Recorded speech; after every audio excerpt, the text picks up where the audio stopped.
Yes, guys, welcome back to DR Sports, a very special show this one. It's, of course, the transfer deadline day. This is the transfer deadline day call-in show for the last 2 hours of the window with myself, AGT, and the podcast in Pepe. It's Fuad Kadani. I like that. Fantastic. Big up. Always good to be here, man. Should be a fun 2 hours as well. Should be. Always some drama happening last minute, so always is. Plenty of talks all morning we've been seeing throughout the day, so we'll be here. Man, it's good to share the airwaves with you, bro. It's been a long it's been while a minute. since we did the Saturday football show together. Big up those it's not inside dead. who remember. It's not dead. It could come back one day, will right? return. We will be there, all right? But listen, this is, of course, the transfer deadline day. Guys, who do you support? Are your team buying players? Are they not? Are they selling players? Are they struggling to sign anyone? Let us know in the chat right now. Let's get the energy up. It's 2 hours to go until this transfer window finally closes. And there's some big names going in and out of some big clubs as well. Before we get into all of them, smash that like button, get your comments in. How have your team performed in this window? And then subscribe to the channel if you have not already. And Fuad, we're taking callers tonight as well. Ooh, I like that. That's why the headphones are on. Hey, I was thinking there might be some production, you know what I mean? They've stepped up the money this season. I thought, we're getting extra gear and equipment, but I see we're getting people involved. No, I like that, man. It's always good. We're always talking about our opinions and, amongst ourselves, and we always read comments and, super chats, but now we get some people, get your opinion, get involved. Do you know what I mean? 100%. And if you would like to call in, if you scroll up to the top of the live chat, we've got the link for you there to enter with the code DR Sports. And then you can come on the show live and you can talk to us about your club and how they're doing. And Fuad, by the way, for the next 2 hours, anything that pops up on the phone, if we get a notification from Ornstein, Fabrizio, we're going to be reading them out live. There's, I assume, going to be a lot of breaking news on this show in the next 2 hours, Fuad. But we are going to start off tonight with the teams who have spent the most as of August the 25th. So of 5 days ago, we'll go from 5th to 1st. And bear in mind, the Premier League have spent traditionally a lot more in the transfer window, Fuad. This year they've spent a lot less because of various different reasons. But you can play along at home. In the Premier League, who's in 5th place? Who spent the 5th amount most this transfer window? Who do you reckon? I'm going to go and say Arsenal. You're in the right area of London. Ooh, I'll tell you that. Tottenham Hotspur. It's Tottenham Hotspur, mate, yeah? North London, 126 million. Yeah. Number 4. And now I'll give you a clue. They're still waiting on one deal to go over the line. If that goes over the line as it should in the next 1 hour 57 minutes, then this fee could jump and they could find themselves maybe towards the top of the table.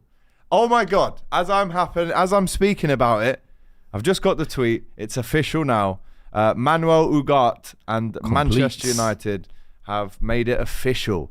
That is massive news, and that is the answer actually to number 4 in the list, which actually now takes them up to probably 2 or first. But on this list, number 3. Who do you think it is? I was going to go Brighton, but I think they're even higher. Oh, no. West Ham as well. Aston Villa is who I'm going to say. Brighton and Hove Albion. Oh, you see, I thought about it. I was near there. 144 million. But number 2 is? Aston Villa. And number 1 is? 149. West Ham. Chelsea. Apologies. Of course. Do you know what? It's the number of signings that West Ham have made that is actually surprising. They've actually got good value for money then. Yeah, 100%. It's, like I said, that they haven't actually spent as much, have they, this year compared to other years gone by. But there's PSR to deal with. There's FFP to deal with as well. And a lot of these teams, including Chelsea, Villa, are going to have to comply with those as well. How much has your club spent in the window? Let us know. But I think we should really be starting off tonight with the news that it looks like, Fuad, that Raheem Sterling is going to be on his way to North London, and he looks like he's set for a move to Arsenal. All personal terms agreed. This is some turnaround and actually a very decent end to the window for Arsenal. I think if they didn't bring in someone like a Sterling, a lot of question marks would have been raised. How impressed are you with that one, knowing that he's now added Arsenal to his CV after having played for Man City, Chelsea, Liverpool, pretty unreal career for It's someone almost who's like- 29. It's almost a little bit like Anelka's career. A little bit. Mixed in, do you know what I mean? But honestly, I thought Arsenal needed to address an attacker in the market this summer. And for some reason, obviously, they've been addressing midfield, defence, goalkeeper, other position. I think the big question mark was, are they actually going to do anything about it? This, for me, it's a needle mover, and especially a low-risk one, in my opinion. I think, is it a loan deal or It's a loan one? deal. Which so it'll be until the end of the season. That is probably perfect. suits That both is parties perfect. or three parties. Because it gives him a chance to prove himself. Cross town as well. Probably doesn't have to do too much in terms of logistics. No.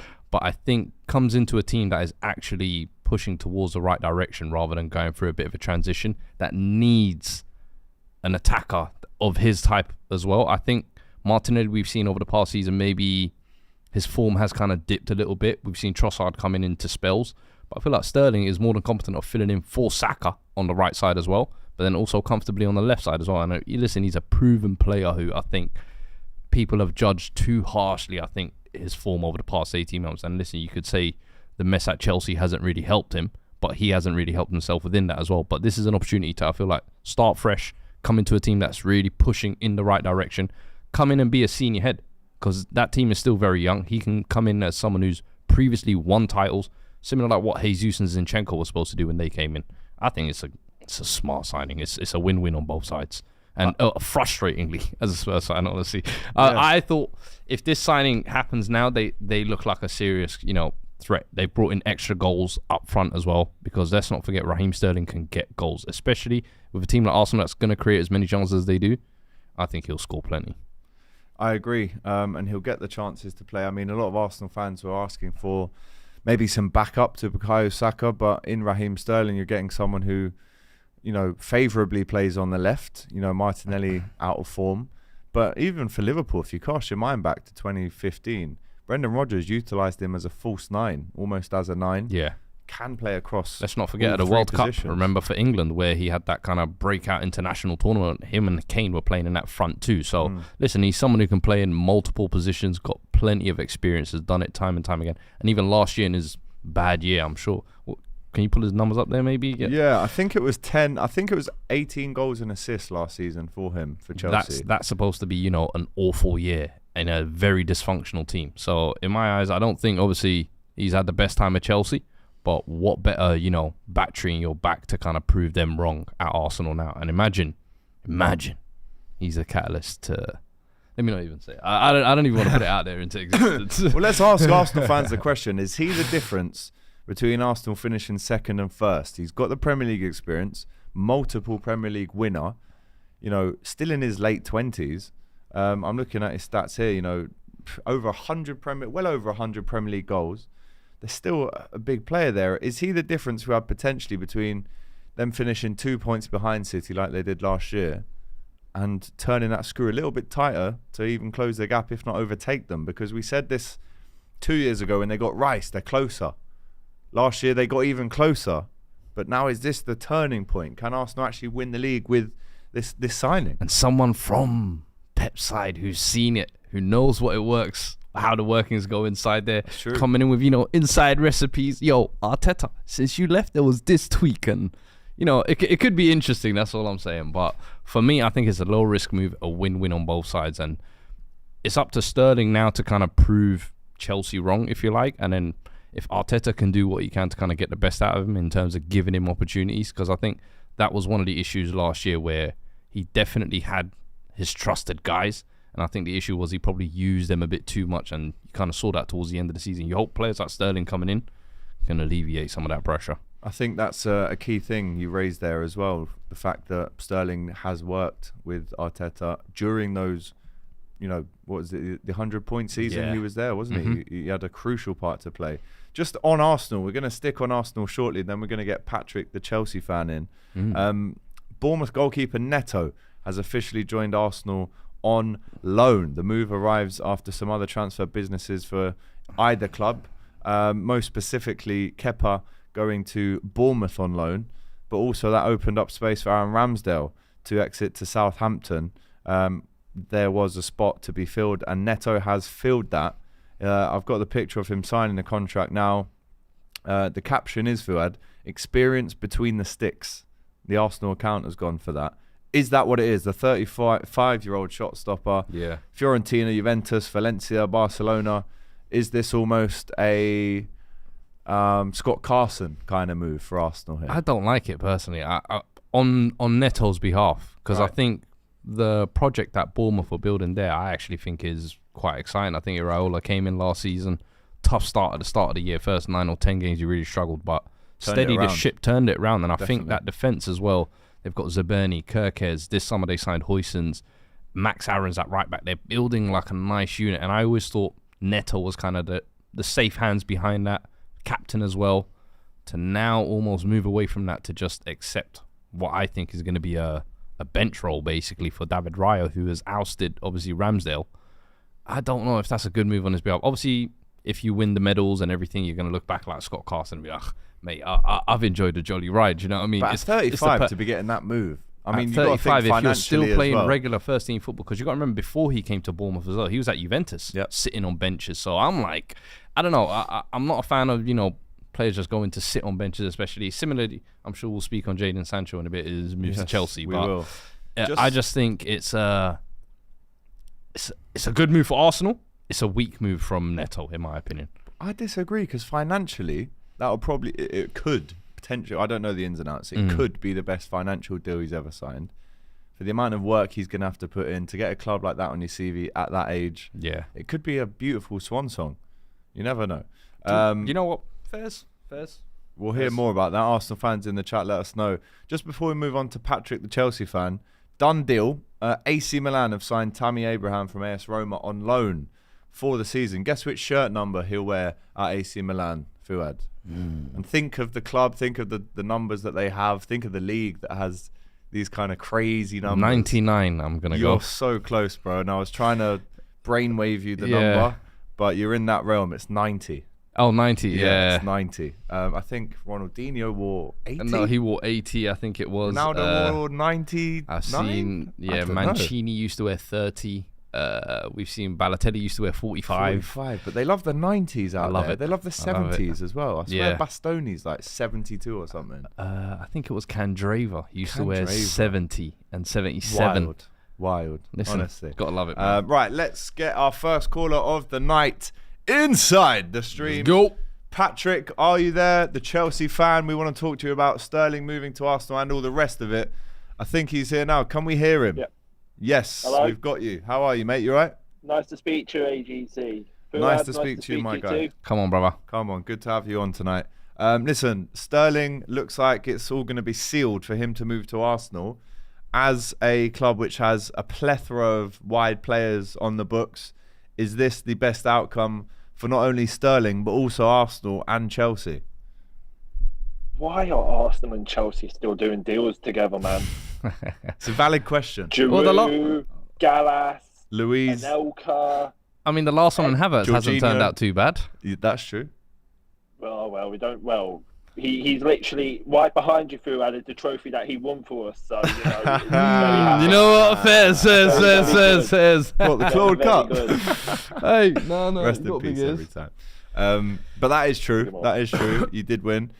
Specifically on Sterling, though, I mean, the numbers maybe last season don't match up to some of his best seasons at City, but after the statement that came out, Patrick, were you thinking, because I'll be honest with you boys, as soon as that statement came out, for me, I read that as saying he's trying to engineer a move out. Yeah. Right? I read through it.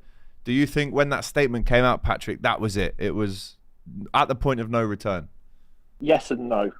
Yes and no. I thought when he first did the statement, I thought, okay, that's fine. He's not playing City. He'll probably play against Servette. You know, yeah, maybe he wasn't. Maybe Mudryk was going to be on the wing, and he was on the wing for the City game. And I thought, okay, he'll play against Servette or Wolves. Then next minute, it's now transpiring that, you know, now that Maresca's said it, that he's not part of his plans. And it's like, that's understandable considering of how many wingers we have. But again, it's a mess.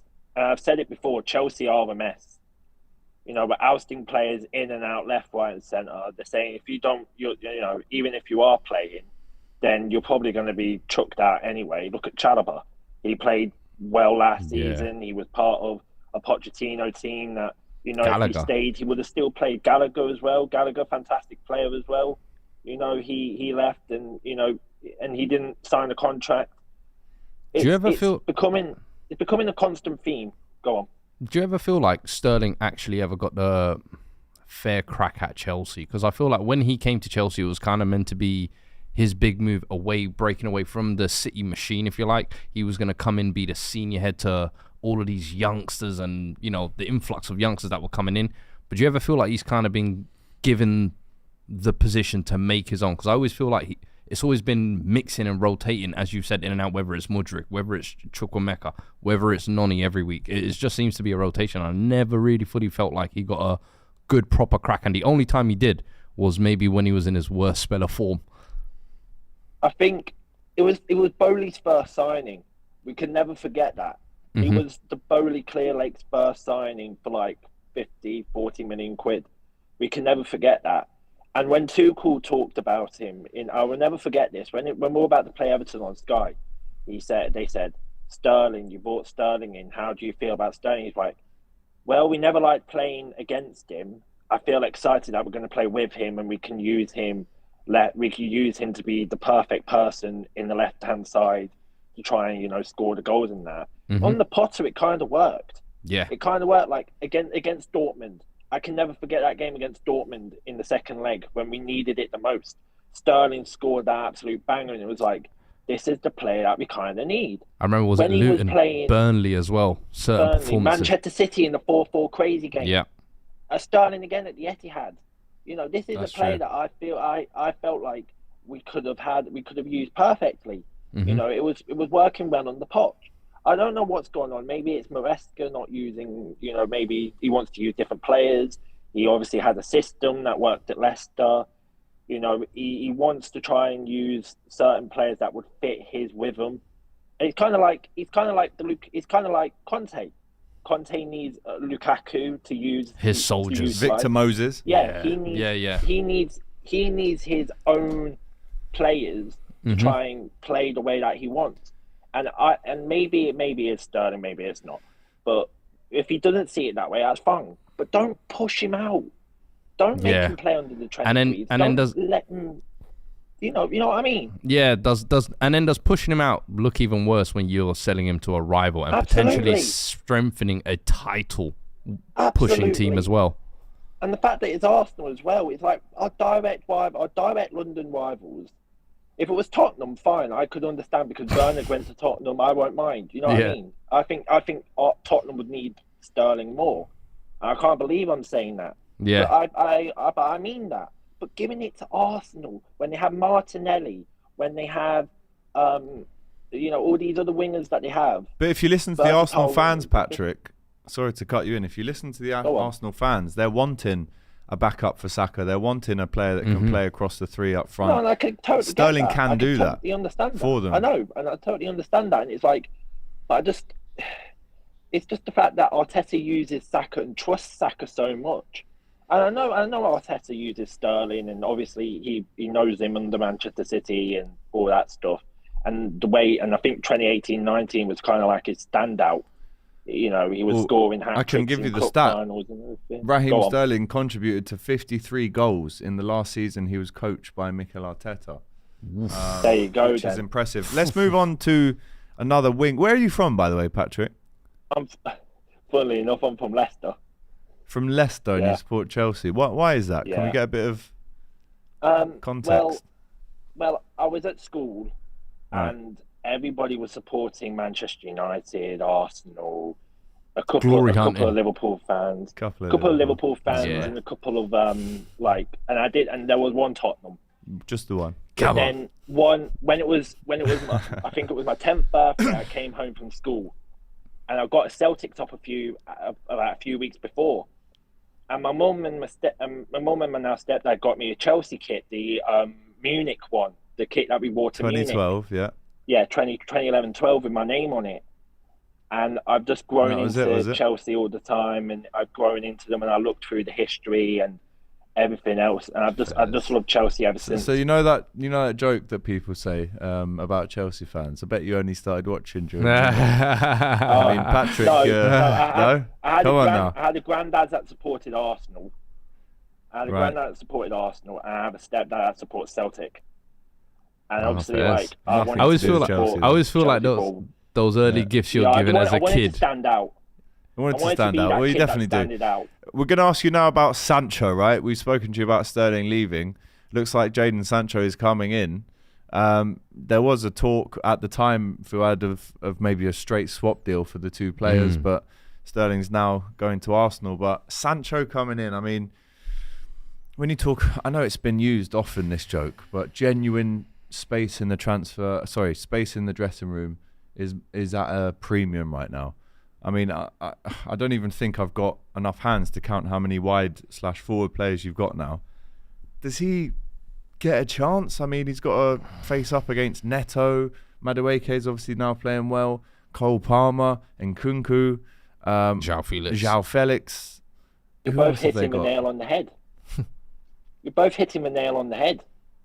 Even if we had Sterling, say if Sterling didn't go to Arsenal now and we still brought Sancho in, that would have been Sancho, Sterling, Madueke, Neto, Felix, all could play on the wing. There's like nearly 5 players there that can all play on the same side. And it's kind of weird to me, the fact that we're trying to get a deal done on a loan with nearly an obligation if certain criteria is met. And it's kind of weird. And I kind of rate Sancho when he was at Dortmund. Yeah. But when he was at Manchester United, like, Ole Gunnar Solskjaer and Mudryk as well, by the way. We didn't even mention. Yeah. I forgot Mudryk. My bad. Well, there you go. That's crazy that you could just forget a 90 million signing in it. That's what's going to happen. It's like, again, but when he was working with Ole Gunnar Solskjaer, and then when he worked with, I forgot the bloke, the Austrian coach. Ranić. There you go. Thank you. He was there, and he was using all right. Look at the goal that he scored against us in the 2-2, in the 1-1 or the 2-2 game at Stamford Bridge. All that pace, and he was really good back then. But now that he had rifts with Ten Hag, and then he went to Dortmund again, I kind of don't want it. Yeah, you almost feel like it's a dressing room cancer. Yeah, that could potentially just add into kind of the issues that you guys already have going on there. Toxicity already is happening. Yeah, and it already feels like so much going on at Chelsea at the moment already that you already need to mesh. It's just Sancho's just adding like another problem to it. It's adding fuel to the fire. Not even mentioned, have we? The fact that Petrovic has gone to Strasbourg, the defender has gone there. He should have played 25 minutes of football at Chelsea. It's crazy. Patrick, listen, we're going to come back to you. Petrovic should have been goalkeeper, by the way. I agree. I stand by his actually statement. agree. He should be playing because Sanchez is not a good goalkeeper. Well, you've got 7 more to choose from, Patrick, so make your mind up, mate. Listen, if you get Osimhen, we'll be back on the phone in the next hour and a half. Thank you for calling, mate. Appreciate you joining. Just before you go, who's your favourite DR Sports member? Oh, that's a tough one. It's a tough one. Tough question, this. I'd say all of you, obviously. No. We don't want that. We want one name. You can say I'll go with expressions. Okay, there fair. you have it. We like it. Jeez. Big up. I love it, man. Appreciate you joining us tonight, mate. Big up, man. Man like Patrick. Hey. Shout out to him. First caller of the day.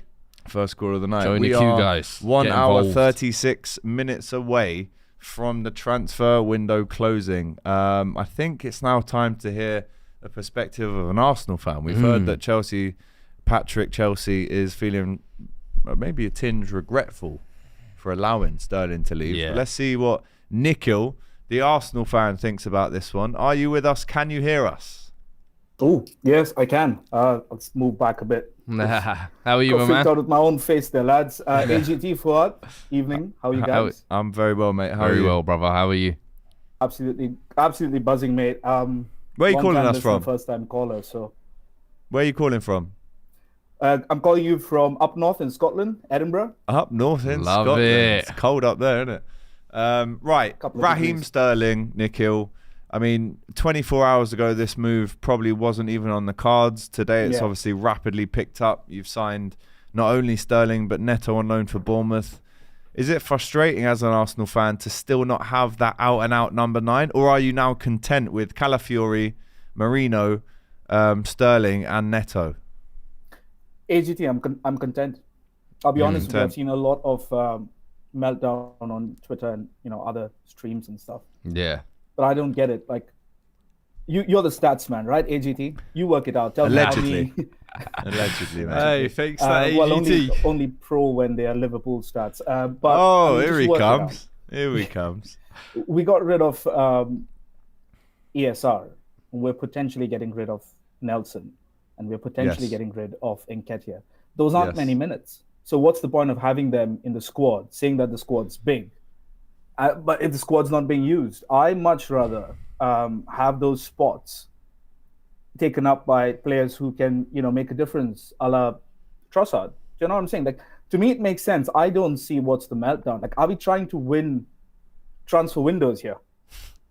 Feel free to jump in. No, I get you. And but I'm not that's what trying I to throw think. shots here, mate. But no. Like, I don't know. What do you guys think? How do you assess Arsenal's window? I actually think you're spot on. In terms of the number 9, I think Kai Havertz, you have to be honest, this year he has addressed that. He's been giving you the goals pretty much every single month, even when the season's finished. Scoring for Germany pre-season. He started the season hot. So in terms of the number 9 position, he's ousted Gabriel Jesus. Jesus is now the backup option. I think where you lacked, in the attacking department was the wide areas, and that was backup for Saka. And you knew you had Reece Nelson there, but he wasn't really contributing much, wasn't getting many minutes. And as you said, Nketiah, same thing. And the issue I had on top of that was both of those guys were on 100k plus as well. So any issues that you have with Sterling's contract has almost been negated by, as you said, those two going out of the door. And I think Martinelli, obviously, his form has dropped off a little bit, but that's where I feel like Trossard has almost been done a little bit dirty and not really being given a proper run at that left wing position. But it's a as long you said, season, though. the season is long, and I think that's where you need what you said there: strength in depth and quality coming within the team. And I think that's the thing City have always had. No matter who kind of comes in and out, it's cool. They've got Doku comes out, Savinho goes in.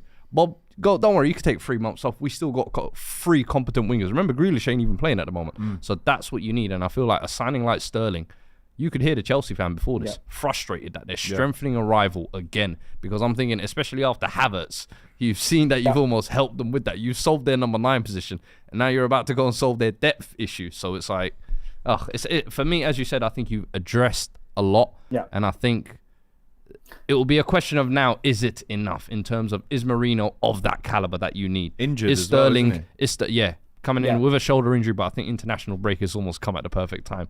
But I think as well with Sterling, can you get back to that level and really push Arsenal to be those title leaders, if you like, that they want to be? So that will be the question now. But in terms of addressing positions, I think you've addressed the right areas. Yeah, to me, that number 9 just wasn't there. If you ask me if there was a number 9, I think Isak would be ideal. But let's be honest, that's a pipe dream. Would you have taken Newcastle Tony? didn't want to do business with us.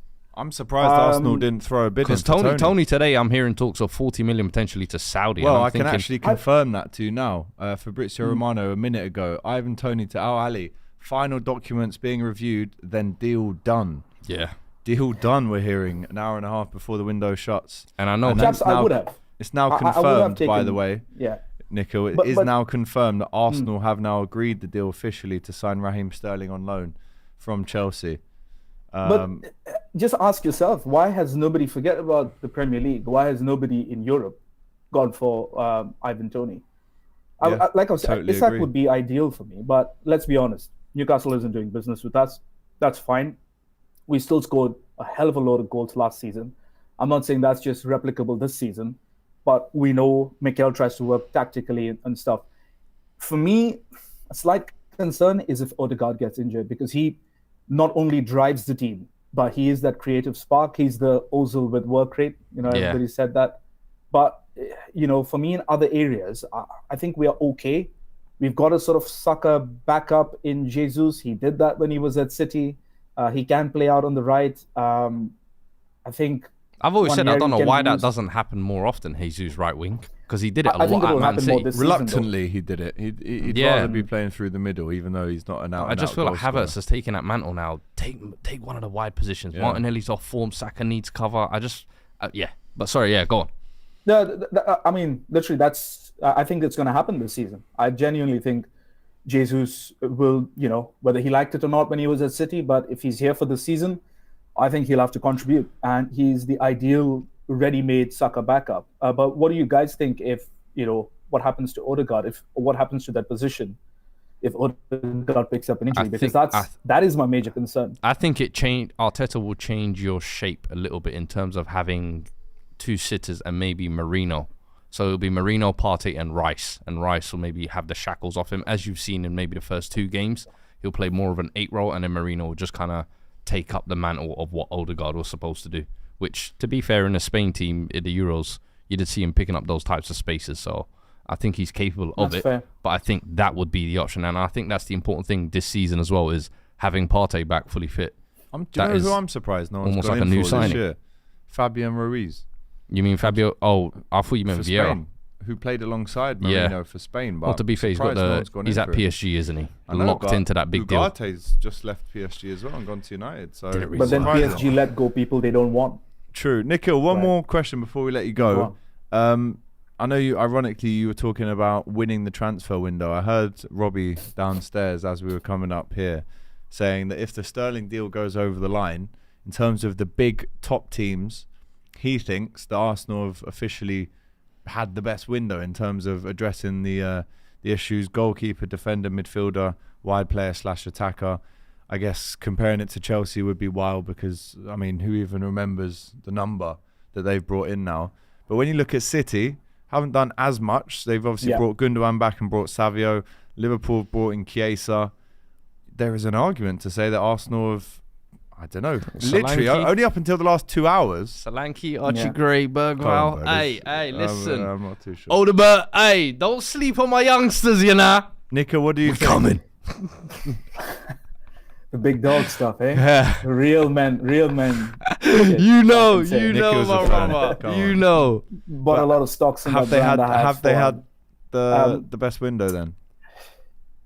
I'm reluctant. I'm a bit old school, as you can tell with my top. Although it is the reissue Adidas from a few years ago. Love it. But I'm old school. I don't know if we've won it, but I definitely know we've addressed areas that we needed to address. Forward line, yep. Midfield, yep. Defense, we didn't really need to, but with the likes of Tomiyasu and things always picking up injuries, right? I think, yes, we've addressed with Calafiori coming in, and goalkeeper. We've strengthened in every department of the pitch. So for me, I'm happy with the window. But I have to give a shout out to how United have done business. I think United have made key signings.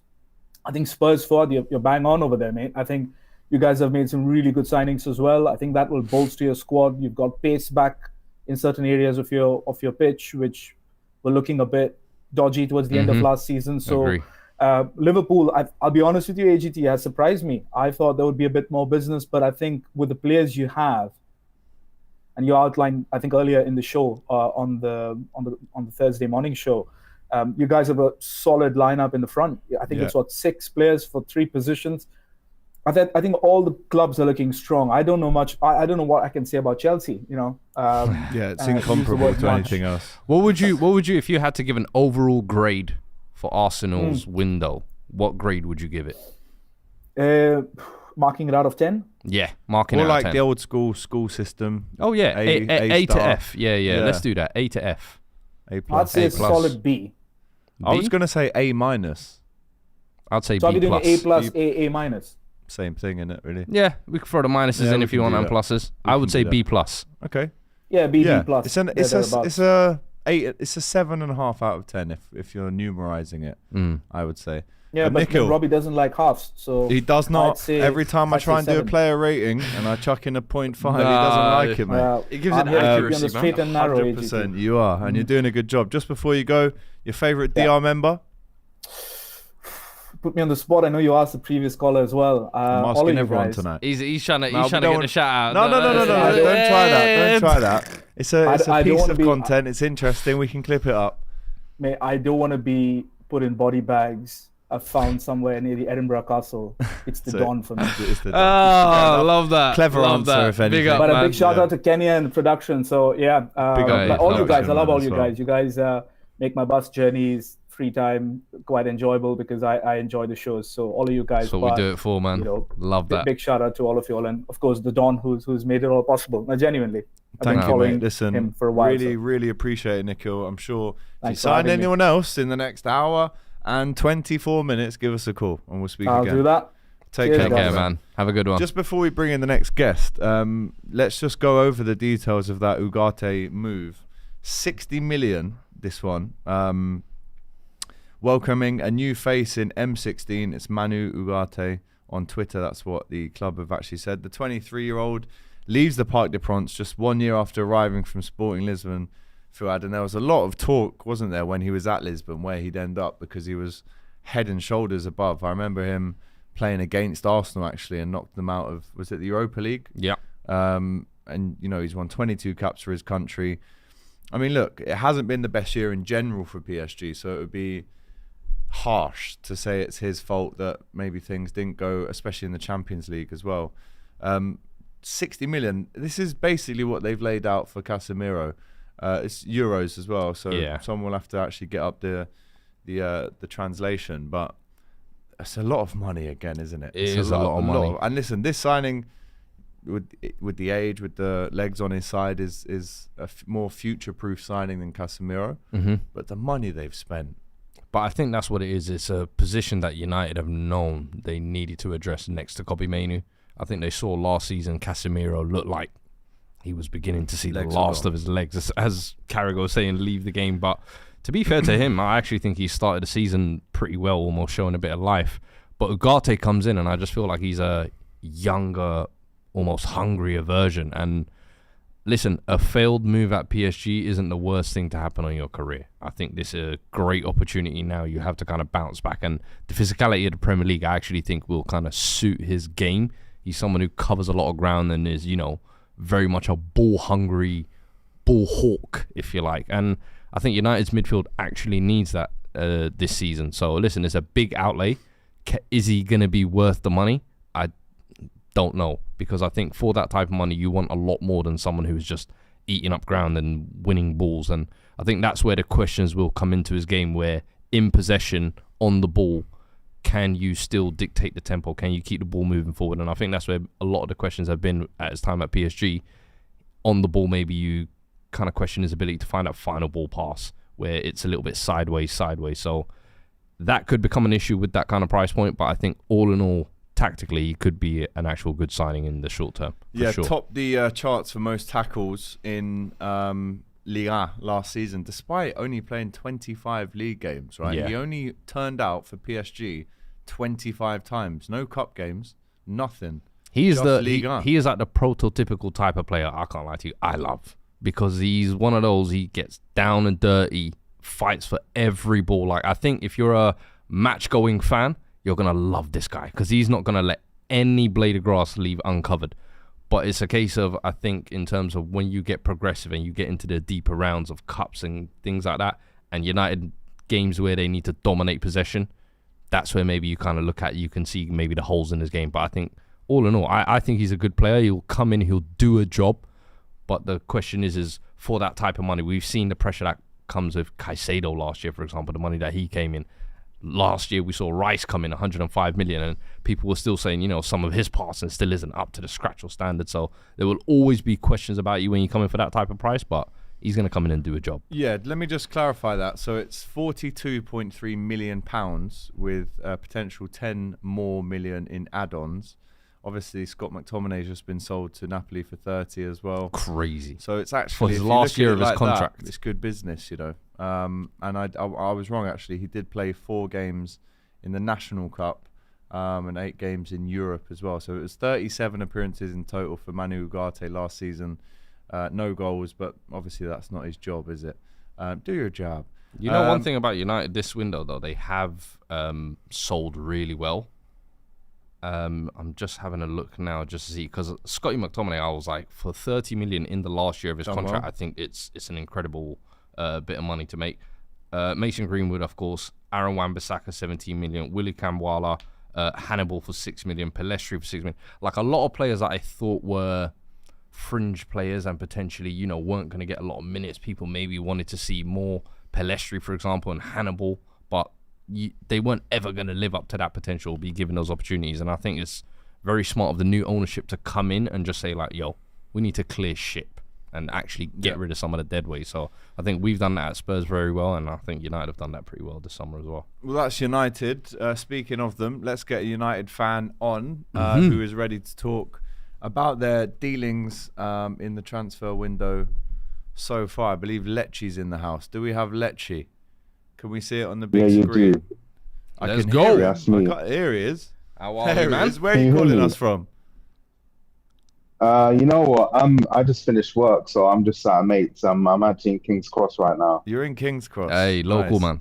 Nice. Lecce, listen, Manchester United fan. That's a very good deal over the line there. And Manuel Ugarte from PSG. Add that to Xerxes. Add it to De Ligt. Mazraoui. Add it to Mazraoui as well. Is this a window that you hope you'll look back on in a year or two and think, what a window that was?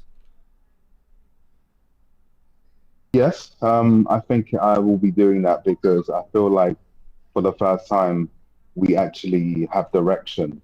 You know, there's been strategy. And one thing I remember saying about us years ago is like Manchester United is like, imagine you got a fridge full of food.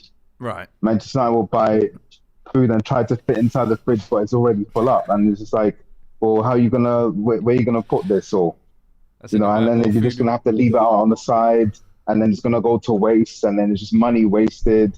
And, you know, it's just, you know, that's how we were operating under the Glazers. But now we've obviously looked at the fridge and been like, okay, we've got some things that we don't need.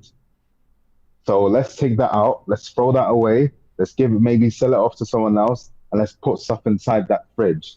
So now we have what we need. There's still some stuff we need to get rid of, but right now we're in the right direction. I think this is probably the best transfer window post Fergie, because that's a big statement, we're actually. Yeah, I know, but the thing is that when you look at some of the big transfer windows we've had, we brought in big names, but they weren't really what we needed. Now we're actually getting what we need. So listen, defense was an issue last year. We all know that. So we brought in Lenny Yoro, we brought in Matthijs de Ligt, we brought in Mazraoui, and obviously midfield teams are just literally running right through us. So we got a DM, we got Ugarte, and now obviously attack, we can't score goals for the life of us. Personally, I think that's more down to the manager, but still, we brought in reinforcements. We got in Joshua Xerxes. So we're getting stuff that we need. I still think there are, like I said already, some players that need to go. But right now, I'm happy with the transfer window we've had. Speaking of which, Lecce, notifications just come in that the Sancho to Chelsea deal has just been agreed. I imagine that's one of the players you're talking about in terms of players that still need to go. Would you make of that move? I'm glad. I mean, I was patient with Sancho. I was very patient with him, but with the recent stunt that he pulled where he was getting rid of all the United references and pictures and whatnot from, I believe, his Twitter or Instagram pages, I thought, get rid. You're a waste of time, dude. Complete, total waste of time. I don't like the guy's attitude. People will say, oh, well, he did this and that for Germany in the Bundesliga. Well, guess what? Timo Werner also did a lot in the Bundesliga, but let's be real, the guy's a dud. No offense. I know you're a Spurs fan, but the guy, he's just not it. So personally, I'm glad. If you don't mind me asking, how much is the fee? I believe it's a loan agreement. It's a season-long loan, and Chelsea have the obligation to buy next summer if they want. But personal terms in place as all sides work to now complete this in the next hour and 15 minutes. But it is a here we go, and it is a David Ornstein. We're going to move on, Lecce. Great to talk to you. No good luck for Sunday, unfortunately, that you're going to get from me. Favourite DR Sports member? Oh, this is a controversial one, but you know what? I'm going to say Abby. Oh, okay. I thought you were going to go with Flex, being a United boy. Well, I say Abby because she's hot. So, yeah. Just simple, just that then, is it? Just that? Literally just that. Other than that, I'll probably say Ty because he's just funny. Isn't he? Yeah. What would you grade United's window? Ooh,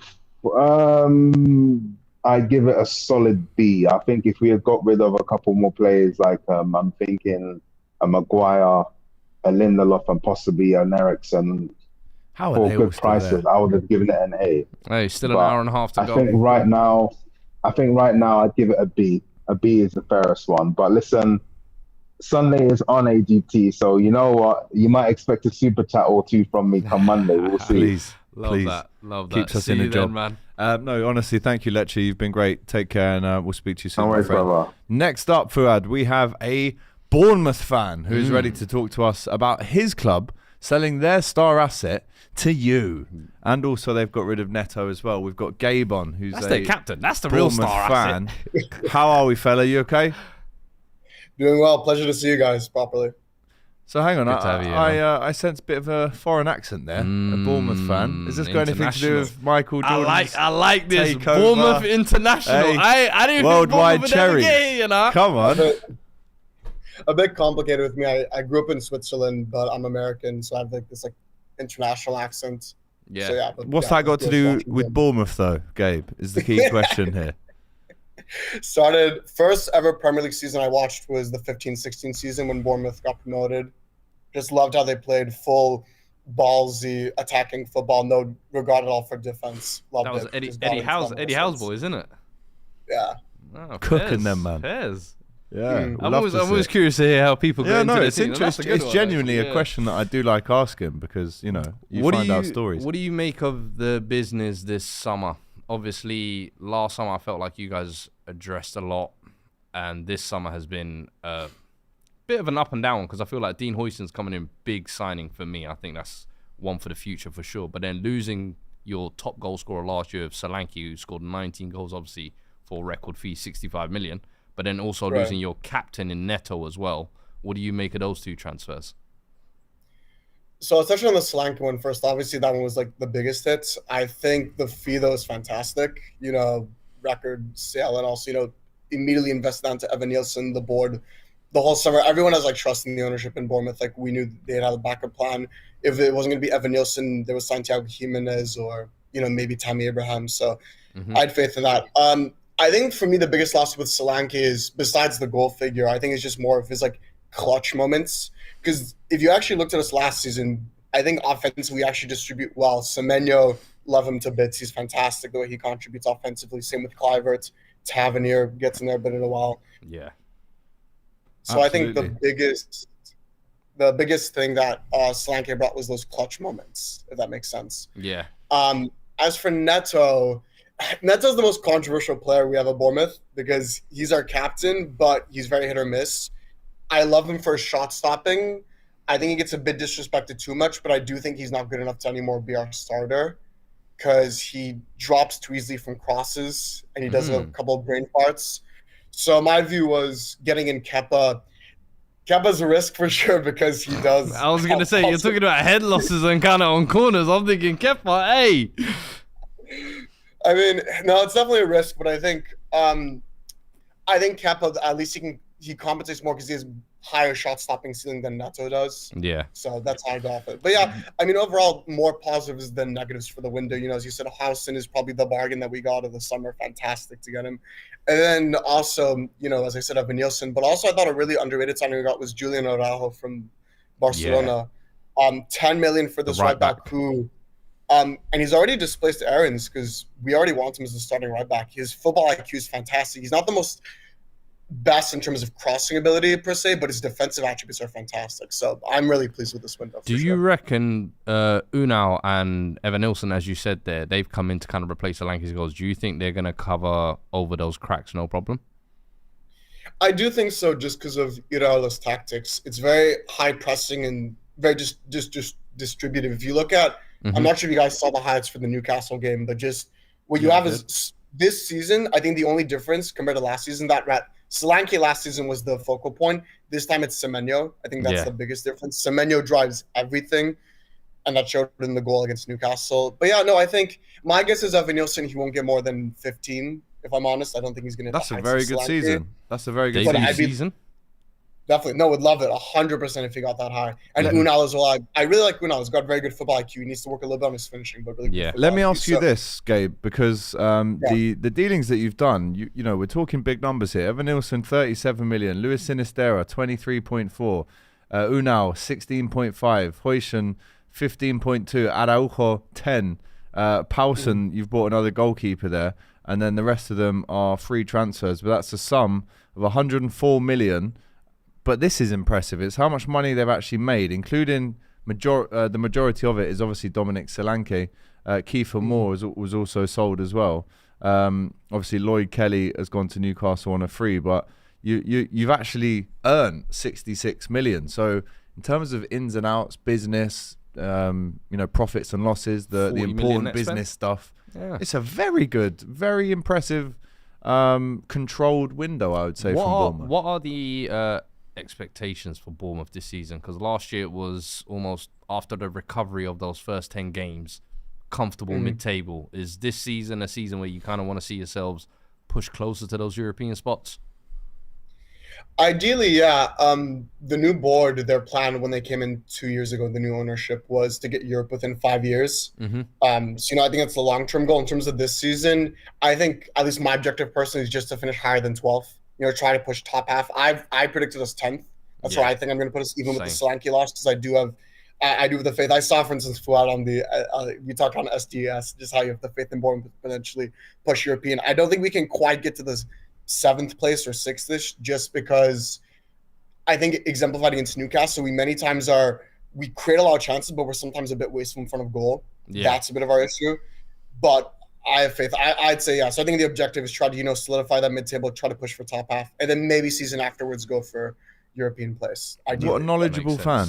Gabe, that, it's been an honor. Thank you, mate. Your on, favourite DR Sports member before you go?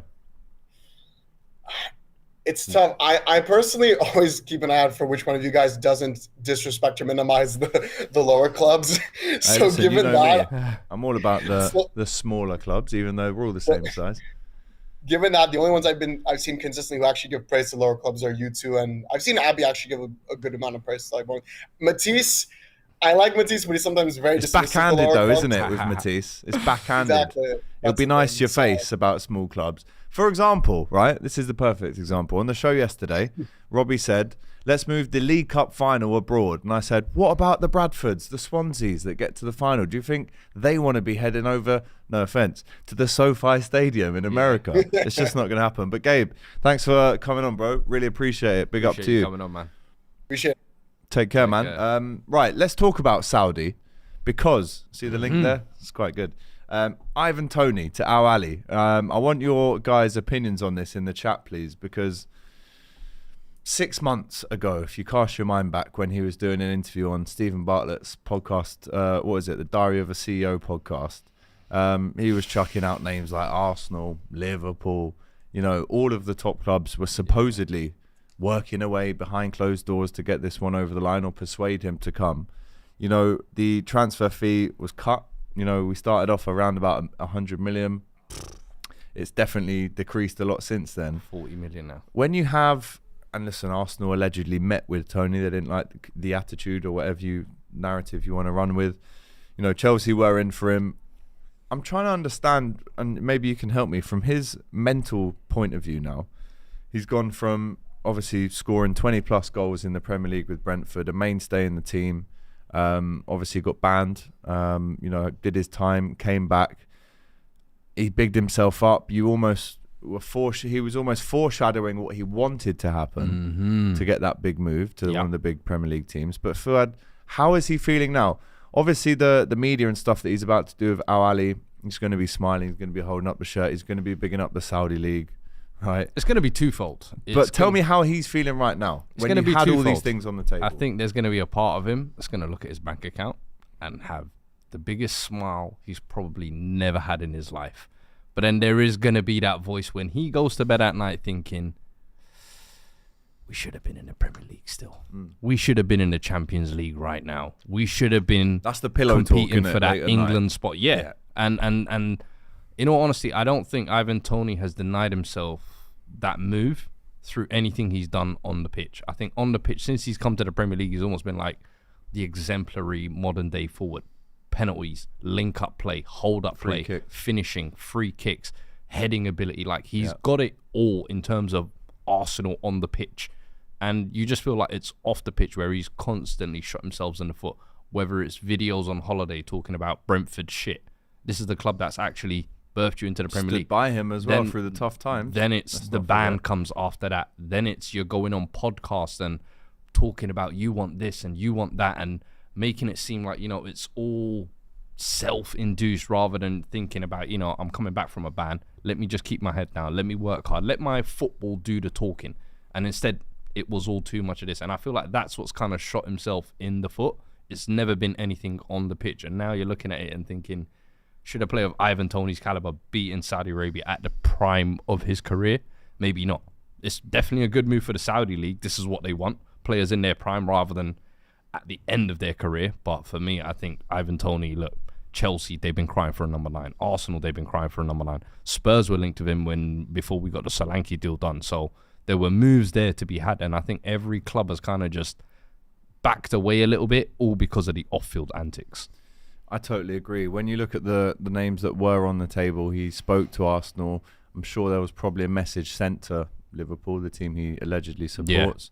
But Chelsea were in for him 2 days ago. So what's happened, do you think, in the space of that move being on the table? Or was it maybe a smokescreen?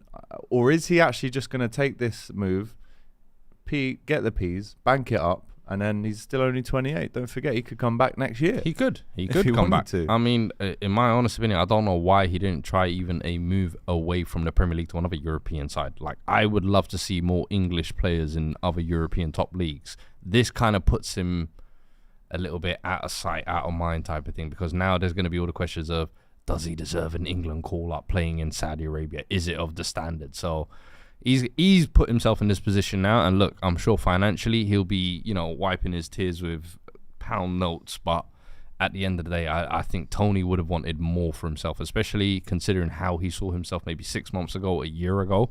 I don't think this is how he envisioned the summer would turn out. Do you always get that feeling that when you see a player holding up the shirt, when you see them holding up the scarf with the manager, that if they're not smiling, do you think you can read through that? Oh, fully. The key example I'm thinking of is Aaron Lennon at Everton, right? I think holding the shirt up. You can tell. Chiesa yesterday was the polar opposite. Bro. So I've never it's seen like, someone that happy. wow. Wow, mamma mia. Fantastico, mamma mia. Magnifico. I was like, yo, he wants to make love to this shirt.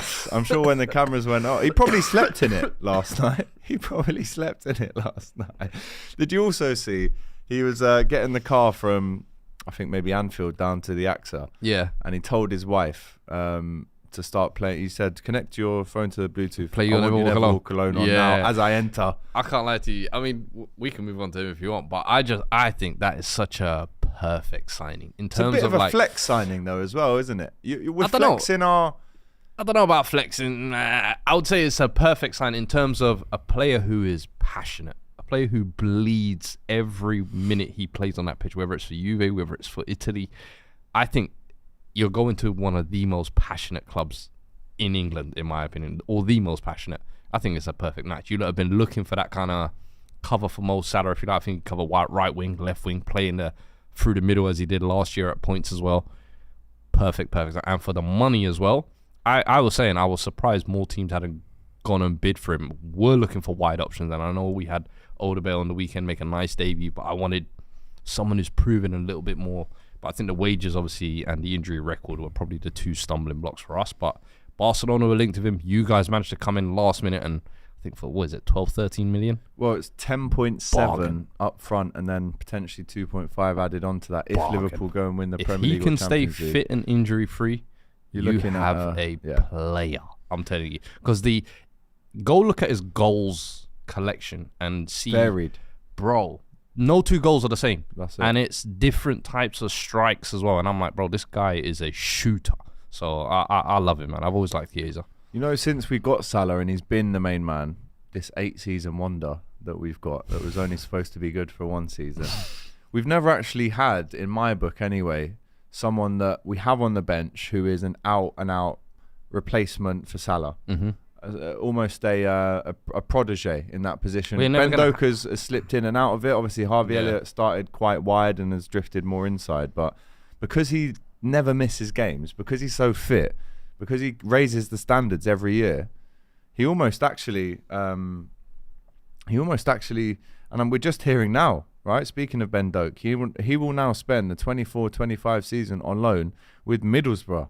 All the best to Ben for Doak. him. But again, maybe he was the one that would step up to Salah's boots. I feel but like when you've got players Salah's of there, that man. caliber, it's hard to find a like-for-like replacement. And well, listen, we had it for years with Harry Kane. No striker's going to want to sign for the club Soldado. to know that they're going to be the bench. No, he pushed out Soldado. And since Soldado, nobody wanted to sign because they're like, I'm not sitting the bench for him. It's the same issue Arsenal have with Saka now. Yeah. It's like, players know they're going to come in and I ain't dislodging this gift guy. and a curse, isn't It's it? a gift and a curse. So it's like you're always fighting that, which is why I think deals like the loan getting in on Sterling, short-term, quick fix, good experience, plugs in the gap, solves the issue. You Low guys, risk. Chiesa, low risk, 10 million, plugs in the gap, experience. 115k wages. Smart And business. do you That's know how I what? look The at it. injury that he did get 2 years ago was the ACL. It's obviously a really, I think, if stressful I'm not mistaken, injury I to think I take. saw a stat saying he played like 2,200 minutes last year. or something 33 like league games, bro, and that's only 5 Liverpool players in the Premier League played more games than that last year. So 10 that goals. ACL was fine, bruv. Trust me. It's coming on again. Right, let's go up north, shall we? Newcastle. Oh, yeah, man. Let's talk about Newcastle. I believe we've got a caller coming in now. Is that Robert? Hi guys. How you doing, brother? Robert, good to see you, my friend. We're in the black and white of Newcastle. How are you, mate? Where are you calling us from? Down south, Down south. Down Whereabouts? London. Near London. near Woolwich. Okay, there you go. I want to ask you what the latest is with Mark Gay, because I've been hearing Matty Renton talk the most about Mark Gay. He believes the deal will still happen. You've got your head in your hands a bit. He keeps playing for Crystal Palace. He keeps captaining Crystal Palace. Doesn't look like in the next 58 minutes, Robert, this one's going over the line, does it? No, it doesn't. When I saw the report from 3 weeks ago saying we're getting Mark Gahey, I was happy. I was like, okay, we're bringing him in. And then I read that Crystal Palace's owner or CEO, I can't remember what he does, wanted an extra 5 million, extra 5 million. It got to the point where I was thinking, okay, just might as well give him like 150 million. Just be like, he wants another 5 million on top. Yeah, I mean, Give it. They want to give us a better sort. it's a lot of But money. I they're will say asking that I think that we sort of messed up in this transfer window. Talk Tell- to me tell about us that why. because that was one of the things like when we were doing kind of the preseason predictions. That was the thing I thought. I looked at your window and looked at it and thought it was a bit underwhelming. Like I really expected this summer to almost like you saw what the injuries did to your squad last year. You saw what kind of some of the suspensions did, and I really thought it'd be like, you know what, this is someone maybe going to flex our kind of financial muscle a little bit. And the only signings that have come in was Lewis Hall, which has kind of been confirmed. You had on loan from last year.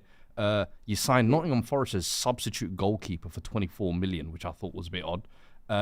William Osula brought in for 12. We sold him and David Manderson, so it was stupid. Yeah, for and Anderson going the other way, I think it was for like 30 odd million. 35, Yeah, something both like that. deals were kind of crazy in my Crazy. honest opinion. But then William Osula as well and Lloyd Kelly on a free transfer. Do you feel like enough has been done this summer to kind of No. progress on No, from last but year?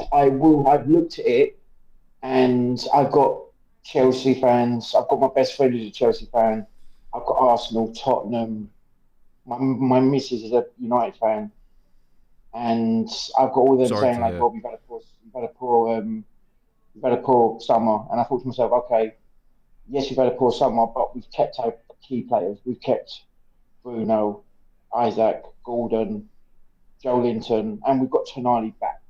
I was going to huge. say him coming back is almost going to be like a Huge. new signing, isn't it? Because you only had him for a few games at the start of last year. Yeah, How big is he going to be coming last back? time I saw him play was against PSG, I think, or from last season in the 4-1 we gave him. That's the last time I remember seeing him play. How did you end up losing that 4-1 that game? You started off on fire. Listen, there was also chat about potentially Joe Gomez coming up. I mean, obviously, Lloyd Kelly's come in as a free. Joe Gomez, I mean, unless anything happens, I hope it doesn't, touch wood, in the next 55 minutes. He was talking to Crystal Palace. He was maybe scouted as a plan B if Mark Gay wasn't allowed to come to the club. Do you feel like, because we saw Krath playing the other night, a guy that really, if I'm being respectful as much as I can, he shouldn't be anywhere near that team. Third choice right back. Third choice right back playing centre back. So tell me, I mean, I've just seen Matty Renton's story there from the Magpie channel. He's saying he's calling it a deadline day. Has it been that? Or are you slightly underwhelmed? Honestly, I'm slightly underwhelmed, but I'm looking at it thinking, okay, we're not in Europe this season. We keep the players fit. We somehow repeat, even like partially what people did the first season. When we were battering teams, we battered obviously Tottenham. Twice coming this weekend. 10-1 on aggregate in the last 2 games. We're coming this weekend, don't worry. Oh. But the way I see it, you know, with signings, what you said about Joe Gomez, I literally look at it thinking we should have gone in for a Chalobah. We should have gone in for Mac Gomez, as you say, Konza from Liverpool. I would even said, like I said to my friend of mine, I would have gone for. What? I would have gone for Villa. Konza. No, who's that? They're centre back from Liverpool. Jarrell Kwanzaa. Kwanzaa. Yeah. So you wanted 2 of our centre backs? Hey, not bad. They're not going to be starting week in, week out. I would have gone in for him to say, like, okay, Liverpool, how much do you want? Or I would have gone up like Scotland and say to like Celtic, how much do you want for Carter Vickers or something like that? Carter Vickers, are we still trying to get gems from up there? Don't sleep on a Spurs product right there, boy. No, but from a decade ago. I'm also looking at thinking, okay, the right winger, like slightly pushing away from the centre back because this annoyed me, no doubt. The right winger, I think we should have said to, like, we should have gone to United. I really think in the wing positions, you're actually pretty light in my opinion, and I agree. I think Kingsley Coleman was one that I suggested on loan because Bayern Munich have said they don't want him, and I thought with Newcastle wanting to kind of push their kind of brand forward a little bit, I think that's the kind of caliber of player with the experience he has, the quality he has as well, and he's going to push players like Gordon to just be that little bit better as well. I just thought him coming in would have just been like a nice type of a smart deal from Newcastle, but I haven't seen any movement kind of in that area. And Minte going out to Brighton now almost looks like a, did we let one go there if he turns out being really good over there as well? I'm just annoyed that you're getting like the likes of like Brighton signing Minter. I personally would have gone to Bournemouth for Semenyo they got. Great player. I would have gone to Bournemouth to how much do you want? I mean, I'm not sure Bournemouth fans would be too happy. I'm thinking, I've left voice chats for a friend of mine that won't play live because I've literally lost the plot. What did he say? He's got voice chats there for certain reasons that he wouldn't play live. Let's wrap up with this. What would you grade Newcastle's window throughout this summer? A C. Just because we've kept Bruno, Isaac, just because we've kept like our core like stars, and that's about it. Like that, I would say a C. And how if we bring in a player within the next 15 minutes, it might go up to a B if it's decent. But I'm not confident. Well, a C from Robert there. Thanks for coming on, mate. Really appreciate it. I appreciate you coming on, man. Hopefully we'll see you again soon. You're asking people about like their favourite centre on DR. Mine's Flex and UAGT. Oh, is it? Go on. Flex, and also Flex KG. is brilliant. Flex is top. KG because I was in a chat with him with Abby, and I sort of destroyed Abby in a chat. Listen, I'm sure she loved it. Listen, thanks for coming on, mate. Really appreciate it. Thanks for your kind words. So Newcastle miss out on Mark Gahey. Obviously, Robert gives them a C there. Shall we round up some other confirmed news that's happened today, Fuad, and then we can get into the hustle and bustle of the last 50 minutes of this transfer window. Manuel Ugarte has gone from PSG to Manchester United. It's a £43 million signing. Out of 10, how good a signing is that? I'll go 7. 7 out of 10. Obviously with space to grow. Next up, Scott McTominay at Manchester United for 22 years. goes to Napoli for 25.7 million out of 10. I give that an 8. Yeah? And I give that an 8 because Scotty McTominay under Conte, I think he could turn him into a machine. I can't lie to you. And I think United getting that type of money for playing the last year of his contract, fair play to him. Yeah, it's actually good business, that. Aaron Ramsdale, Arsenal to Southampton, £18 million plus. The boy goes home. I mean, he was there for the playoffs in his Hagrid outfit. And I think that was actually his announcement picture today as well that I saw. But clever. Oh, my God, hilarious. But, I mean, they had Bazunu in goal before that, wasn't it? And the older backup keeper, McCarthy. I give that a 6 out of 10. 6 out of 10. Yeah. Could it be his third relegation though? Aye. He's gone from he's been in the PFA Team of the Year in 22-23. Bro, this is the nuts thing. You have to take into Ramsdale's career in like the past 18 months. 18 months ago, he was baby Alisson. He's coming for the England spot. You know, he's going to be Arsenal's goalkeeper for the next decade. And it was like, Seaman. We just saw the documentary. He's a character in the dressing room. You're like, okay, this guy's going to be here for Liverpool. Yeah. Within 3 months, we saw Arteta be like, yeah, I need a new goalkeeper, And it was like, oh.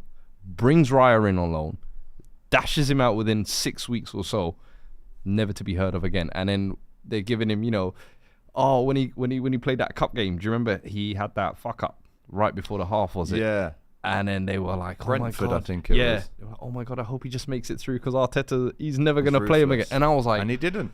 This is how, quick things can change in football. You can be the top guy, top dog 1 minute, and the next minute you're being shipped out to a relegated side and you're talking about a homecoming. Do you know what was a key turning point for me is when he did that interview with Budweiser, I think, with Ian Wright, and he admitted basically that he can't concentrate for 90 minutes. That right there, I thought was the first nail in his suicidal, coffin. Bro. Because you could see even in the clip, Ian Wright was looking at him like, this is my goalkeeper. Are you serious right now, brother? Like, you can't keep your concentration without getting into it with fans. It was just, I thought it was like it just didn't need to be put out. Yeah. Similar thing like we were saying with Ivan Toney. Yeah, bro, exactly. Sometimes just stay off the podcast, man. Leave that shit to us. Yeah, podcast in Pepe and the sausage. Hey. So 6 out of 10 for that one. Maxence Lacroix, great name that. Wolfsburg to Crystal Palace, £18 million. They obviously needed to replace Anderson. It looks like Mark Gay's going to stay now. It could be a 3 or a 5 at the back now for Palace. Sought after, this fella. Yeah. Sought after. I've always seen him linked with kind of top European clubs. Was formerly Van der Ven's partner at Wolfsburg, of course. But no, I think it's a good signing from Crystal Palace. Addresses, obviously, Joachim Andersen going back to Fulham, should we say, which I think is a good signing for them. But it leaves a hole there, and I think they've done well in keeping Gahey, but then also bringing in Lacroix. I think that kind of steps the quality up a little bit, if I'm honest. We'll get through the rest of these confirmed deals. Sam Johnston, Crystal Palace to Wolves, £10 million. This was actually the deal that probably stopped Ramsdale going to Wolves and allowed him to go to Southampton in the end. Was wanting game time. Obviously, the Palace manager Glasner's gone with a different Similarly keeper. With him as well was England's third choice a few years ago. Fourth, yeah, Dean Henderson came in, dislodged him, and it was like, life can change quick, man. Yeah. Next up, Jayden Magoma from Southampton to Brentford. I'm not too clued up, to be honest. The Nigerian international. Young left back. 26, 78 appearances. From Brentford, he's now gone to Augsburg. Next up, Neto, Bournemouth to Arsenal. The 35-year-old goalkeeper. We just heard from Gabe. 63 times he's played for the Cherries since he joined from Barcelona. Didn't know that. Out of 10, I mean, he's not going to play. The ideal situation is he doesn't play. Who's it? Neto. Yeah. Bournemouth to Arsenal. So I'll go with a 4 out of 10. I mean, how good can you be out of 10 if you've been signed to be the backup? Stefan Bajcetic, Liverpool to Red Bull Salzburg on loan. I don't like this one, Fuad. No? I don't like this one. Would you have preferred Barcelona? Because you wouldn't be coming back if that was the case. That was, yeah. You would have been like, adios, let me try to muchacho. break it down, right? Because so they obviously didn't have the 4 million to stump up to get that deal over the line. But it is true, right? You're going on loan to Barcelona and then you're coming back to Liverpool. doesn't make sense. You However, send the Spanish kid to Barcelona. They ain't coming back. They're not coming back. There's no way. The good thing about this, though, if there is one, because I think this is a mistake, first and foremost, because we haven't bought a number 6, right? We've seen Bajcetic play for Liverpool against Real Madrid in the Champions League, start Merseyside derbies, play at Newcastle away, Man United away. The talent and the technicality on this kid, having learnt so much from Thiago in the last 2 years, is incredible. Mm-hmm. Obviously, Slot prefers Tyler Morton to Bajcetic in terms of that up-and-coming 6 that maybe you can chuck in a free game. He's done his loan times in, I think he was at Blackburn, he's been at Hull. But this so he's going to be the one to stay this year? It seems like it. It seems like, unless anything happens in 42 minutes. But this one makes sense.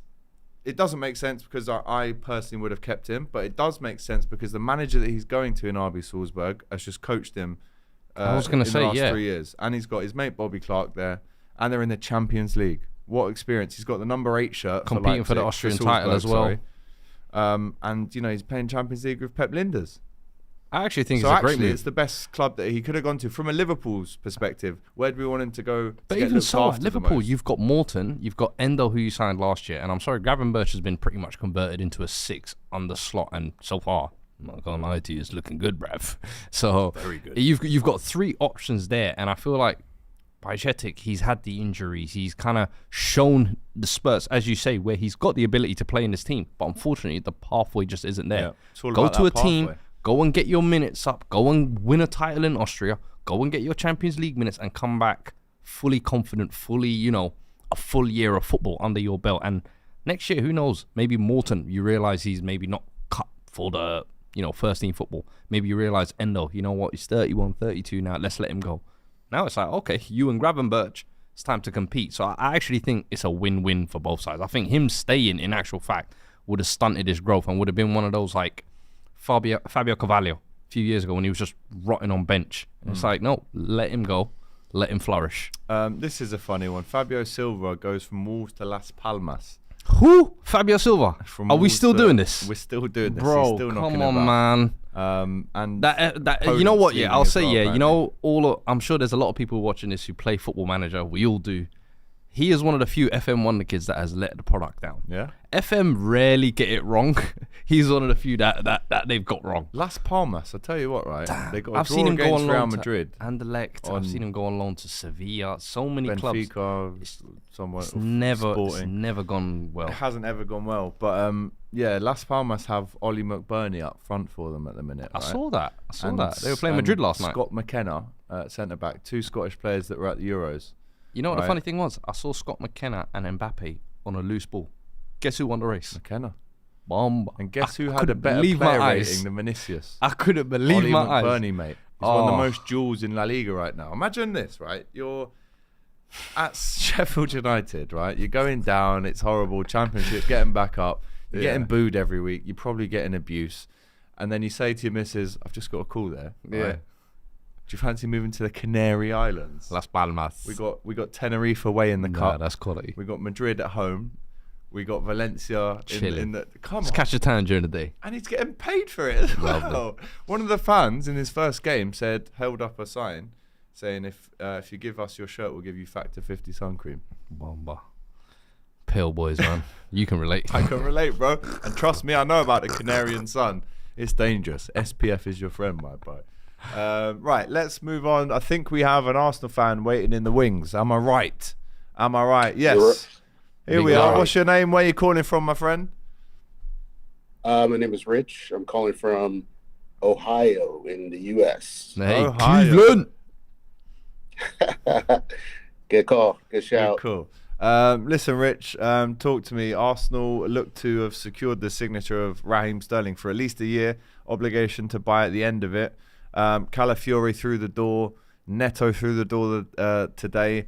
Marino through the door, but hit his shoulder on the door, I think, and got injured.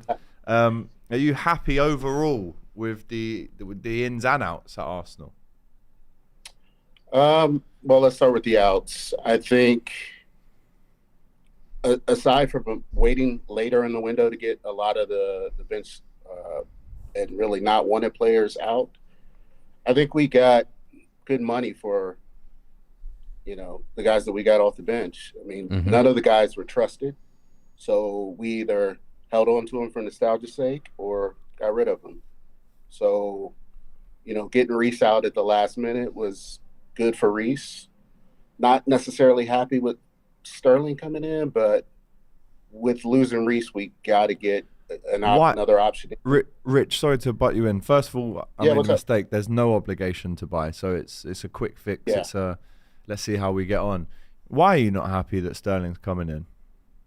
I just think, again, waiting later in the window to do deals like that, we've had all summer to address the outs.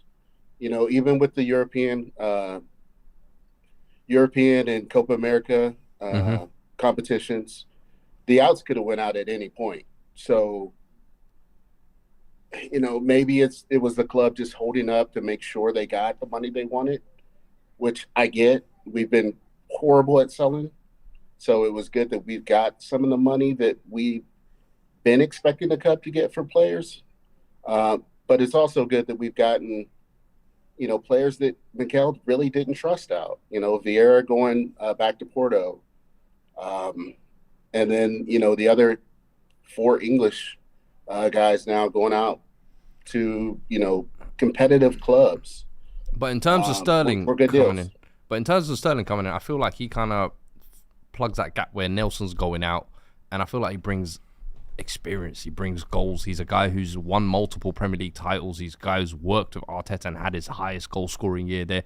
Like, the fact that it's a loan with no obligation as well, I can only see this as almost like a plus, and almost as a rival, I'm looking at it as like, this is actually a smart move and a smart pickup. So I'm actually surprised that you kind of not a huge fan of it. It's not that I don't like the player. So I guess I should rephrase that. It's not that I don't like the player. It's the time in the window. Gotcha. Of waiting for that opportunity at the very end of the window when maybe we could address that sooner. I mean, I'm all for this manager, Edu, holding out and getting the right players in this team, because at the end of the day, we are getting stronger in each window. So the likelihood of us bringing in 4 to 5 to 6 players is less likely going forward. I understand you again.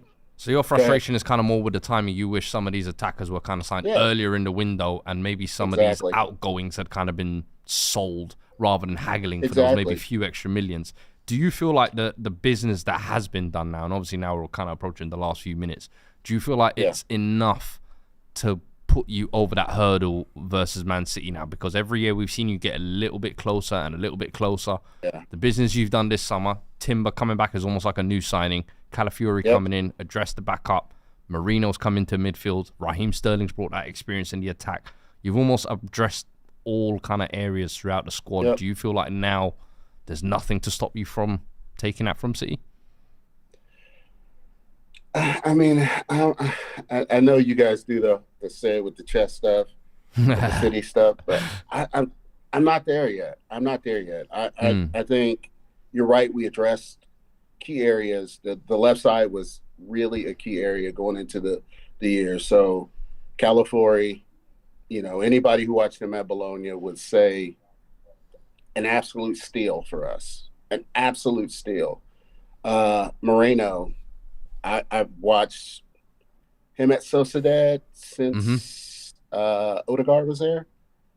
And to be honest, I would not be surprised if we put a cheeky bid in next year for Isaac to reunite Odegaard, Moreno. I think that one could be one to come in the future. Listen, Rich, we're going to have to move on. I'm really sorry, but it's been great talking to you. Thank you for all your support over from Ohio. Before we leave you, favorite DR Sports presenter, let's go. Other than Mayoa, who's the girl that roasts you guys all the time with the super chats? Clara Bitsy. Yes. Clara Bitsy's getting a shout out. He's one of the best DR Sports presenters. Shout out Mayoa though, man. You guys. That's a very good decision. I like Mayoa. Nice. Well, listen, Rich, it's been great to talk to you.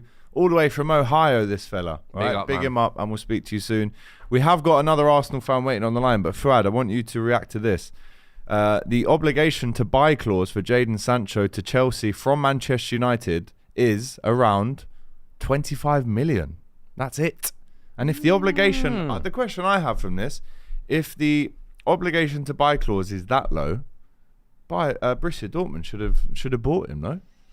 Yeah, but I think Borussia Dortmund were happy with kind of just, short term. I think the wages is the other thing that's stopping the Sancho deal. It's like the fee can be good, but I don't think a club like Dortmund wants to be paying Sancho 200, 300 grand. I think for Chelsea, even though now they've kind of structured their wage a little bit more, I think they'd be more open to kind of maybe paying him out that a little bit more. But I think it shows a sign of United willing to cut all ties and all, losses with Jadon Sancho. And it's loss, so though. crazy for a player that they chased for 2 years.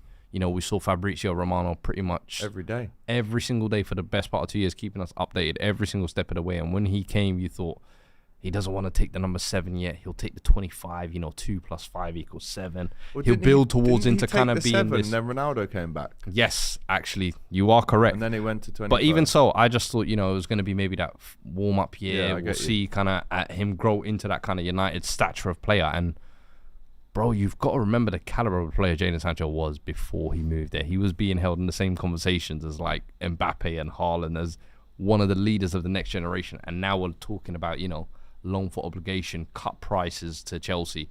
And joining that Chelsea team, I have zero idea what the hell he's going to do there.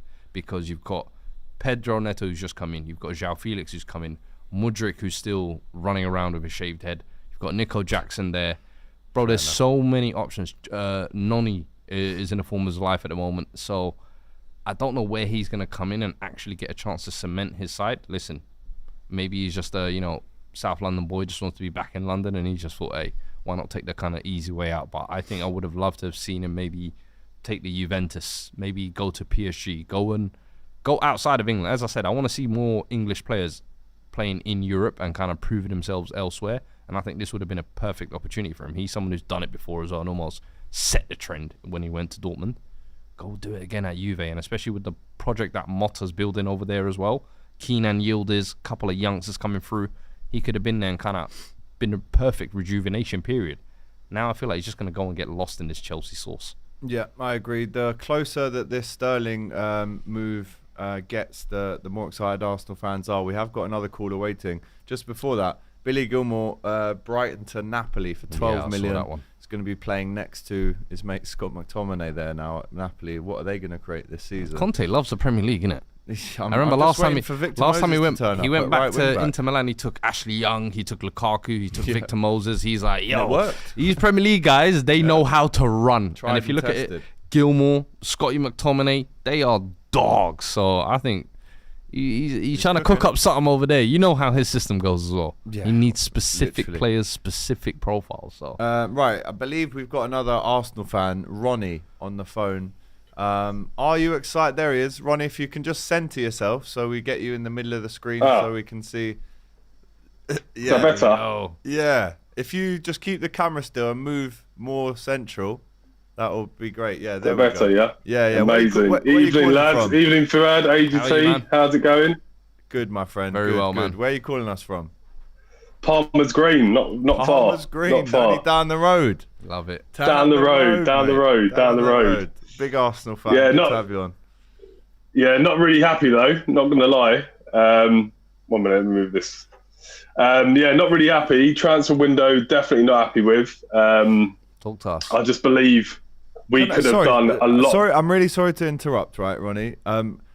I'd advise putting your phone somewhere instead of trying to talk 1 minute. and move it around. Just put it somewhere so we get Sorry, it nice mate. and central. The audio's good. There we go. Boom. Bosh. If you just that step to better? there left, there There we we go. go. We've got There him we in the go. middle, straight down the middle. Right, Ronnie, you don't seem happy with Arsenal's not. transfer dealings. No, I'm Tell not. us why. No. It's a lot of things. So, in my personal opinion, we fight for the title as much as banter any club wants to show us. In my opinion, I go to most home games, fighting for the title 2 seasons in a row. Last year was probably the closest, and I thought we should have got it over the line. In terms of transfers, we didn't need too much in the starting 11. I feel we needed 2 players in the starting 11, meaning centre forward and a midfielder is what I wanted in the starting 11 to improve us. overall, we needed a better squad. You know, I weren't happy with the likes of Reece Nelson, Eddie Nketiah, Smith Rowe, Fabio Riera, all the rest on the bench. So my summer window would have been squad players. Now, these squad players don't need to cost you 50 million plus. They could have been the odd 20, 30 million, you know, odd players around Europe. Now, what we ended up doing is selling our squad players and not replacing them with other squad players. Now, that's a massive L for me. And if anything, when people say, oh, does it make you weaker? Of course it makes us weaker, because we relied on these squad players last season. Now, yes, people say, not really. They only played like 10 minutes, 15 minutes. Yes, they did. But what do we do this season? Mikel Arteta and the rest of you guys have already said it's a lucky season last season in terms of injuries. You know, most of our squad stayed injury-free the whole season. What's going to happen this season when we have a whole season again? What, are we banking on the same 11 staying fit 90% of the season? It's not going to happen, guys. And if it does happen, it's a miracle. You know, if it does happen, it's a miracle. So it's one of those things where, yes, we're relying on luck, essentially. We're relying on luck. And I just wanted a bit of squad depth to really get us across the line. So when I say squad depth, Sterling ain't it. Sterling ain't it. You know, for me, Tony would have been it. Tony 100% would have been it, because what Havertz does, and a lot of people disagree, is he holds the ball up well. He links play well. He's that centre forward. He's not clinical. He's not. But what Tony would have brought was the same as Havertz, but would have had that clinical edge. But what Sterling does is, Tony would have done. But what Sterling does is he's not giving competition to the likes of Martinelli or Trossard. Come on, he's not. He's not even giving competition to Saka, because the end of the day is Sterling was a has-been. He always was a has-been. Oh, I'm going to have to step in. I'm going to have to step in, Ronnie. And he worked in a system. I'm going to have to defend Raheem Sterling a bit, who in his last season under being coached by Mikel Arteta, 53 goal involvements. Henry Winters just tweeted this. Raheem Sterling has always spoken very highly of how Mikel Arteta worked with him at City on his body shape in recovering the ball at pace, making it smoother and more direct to goal. Clearly a lot of mutual respect. If you're saying he's a has-been, one, I think that's a little bit harsh, because he's scored over 100 Premier League goals now. Yes, he's been at City, Chelsea, Liverpool, and now Arsenal. I mean... But AGC, come on, I'm sorry, AGC. I watch a lot of your content, and I'm sure you're just bantering here, because 2 years at Chelsea... Bro, he scored over 100 goals for City. Would you not say, though, within those 2 years... When was that? Would you not say that within those up until 2 years at ago? Chelsea, that Chelsea team over 2 years ago? Overhaul. We could say the same about. Come on, let's not do all this. You know, like, let's not look in the past in that, because at the end of the day is we could do it a lot of players. End of the day is he's not performed in the last 2 years. He's 29 years old. He's lost his pace. He's lost a bit of edge. I've watched him Chelsea 2 years in a row. He's not the same player. We're not going to get this Sterling of old. We're not going to get this running in behind, Odegaard playing through balls to him. It's not going to happen. He's a mature, older player that's lost it. He's lost it. He's going to bring a lot of experience in the changing room, but he's not going to bring us a league title. And essentially, what we're fighting for this season is a league title. But he's won loads of them. What you were asking, he's won loads of them. We need Ivan Toney. We need an Osimhen. We need elite ballers to come in. And sorry, Fuad, one thing I want to say to you is, you mentioned just before I came on the call, like, Sterling's great experience. He's done this, he's done that. Mm-hmm. Look at City's squad right now, the front three. Yeah, you got Savinho, like youngster, right on the wing. Haaland at young, ripping it up. On the left-hand side, who you got? Youngster, ripping it up. There's no experience in the front line there, but they're ripping it up, and they're probably going to win the league again. So I don't believe in this experience. Well, let's be honest, they've got KDB and Bernardo Silva, who are very experienced. The experience is defence and midfield, and the attackers need to flair, score goals. I don't know. I think you're being harsh. I think you're judging extremely harshly on 2 years where basically Chelsea have been going through a board transition, a squad overhaul. Managers have been coming in and testing out new systems. Has he had That's Chelsea? What I'm saying. And I feel like it's really harsh to judge him and say he's fell off of that. I do agree, maybe the standards, he's definitely not lived up to what he set at City. But I would say Arsenal is almost the closest replica of what he had at City in terms of system.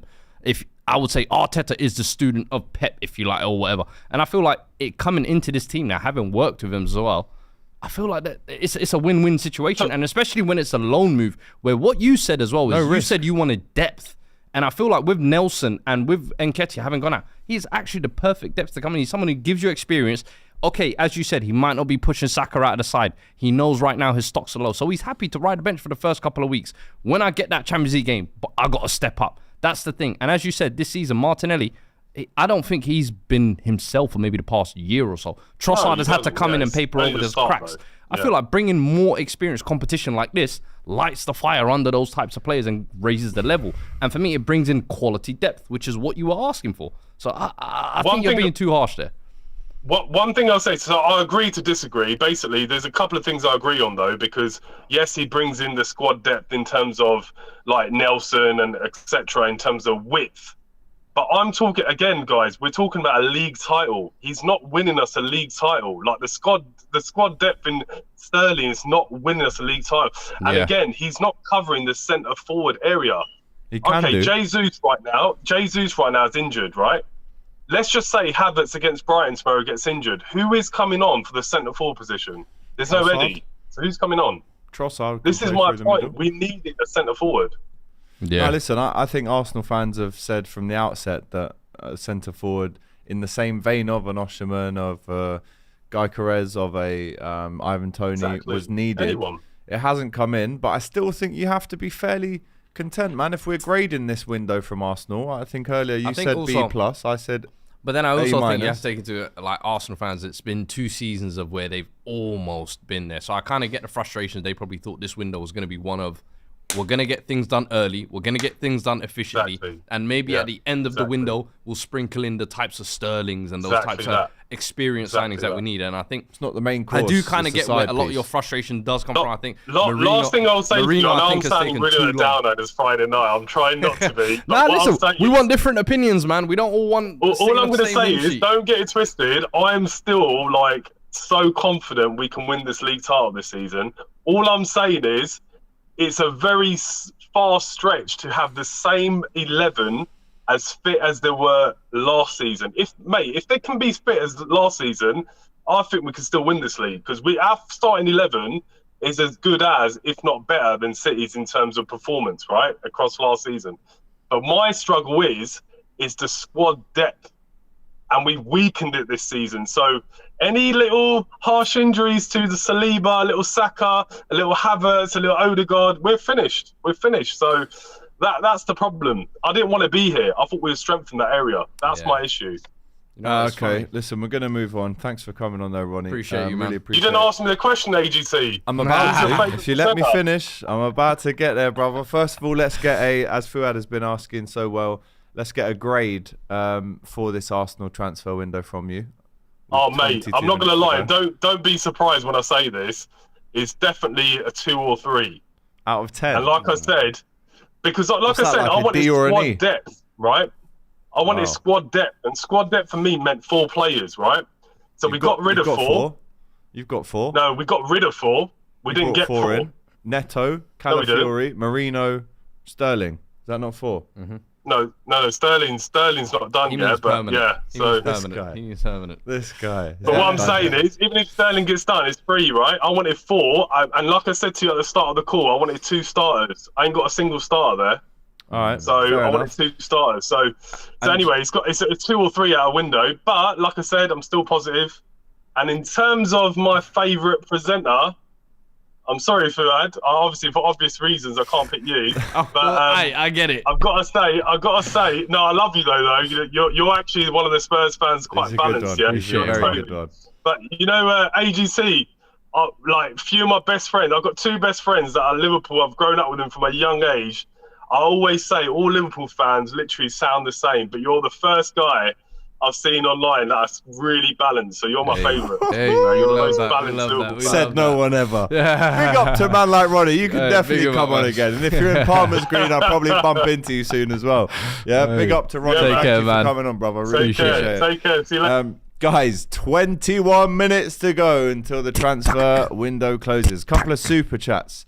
Fuad Carl says, shout out from Brisbane, Australia. I'm a massive Juventus fan. Definitely has the most underrated transfer window in Europe and the potential dark horse for the Champions League. Mora is cooking. You know what? Let me have a look at that. I know we've been doing a lot of Premier League got rid chat. of Chiesa, yeah, gotten rid of Chiesa, but obviously Thiago Motta coming in. Whilst you're looking that up, right? I love that because Ronnie says I'm a balanced Liverpool fan. Straight away in the chat, he's not balanced at all, says Adil. Hey, you gotta love it. You can't win. Look, Coop Miners for 54 million. That's Douglas Luiz for 51 million. Ooh, Kefren Thuram, of course, son of former Juve defender Lilian Thuram, now there for 20 million. Juan Calao. These are all players that we were linked with. Yeah, Literally, in the last 3. They've just bought a whole new midfield. Where's Locatelli and show all us your this? shopping list again. That was it. Francisco Conceição from Porto. Scored a nice goal at the Euros, if people remember. Great finish. At the Euros. Nico Gonzalez from Fiorentina as well. Michel Di Gregorio in goal. A loan of Kalulu, the French right and centre back. Done well. Done really well. I just think with their departures, letting Huijsens go, letting Sule go, there was a few of them where I'm like, you could have used them. Chiesa as well, but Chiesa, I think it was one of those, you know, when a new manager comes in and he wants to signify his era, so he gets rid of like a big name. I thought Chiesa was that one. I think also it was his last year of his deal and they didn't want to offer him anything huge, so I understood that one to a certain degree. Speaking of central defensive midfielders, Fuad, another player that my club Liverpool were linked with throughout of the whole of last summer and including the winter. You remember him from Fluminense?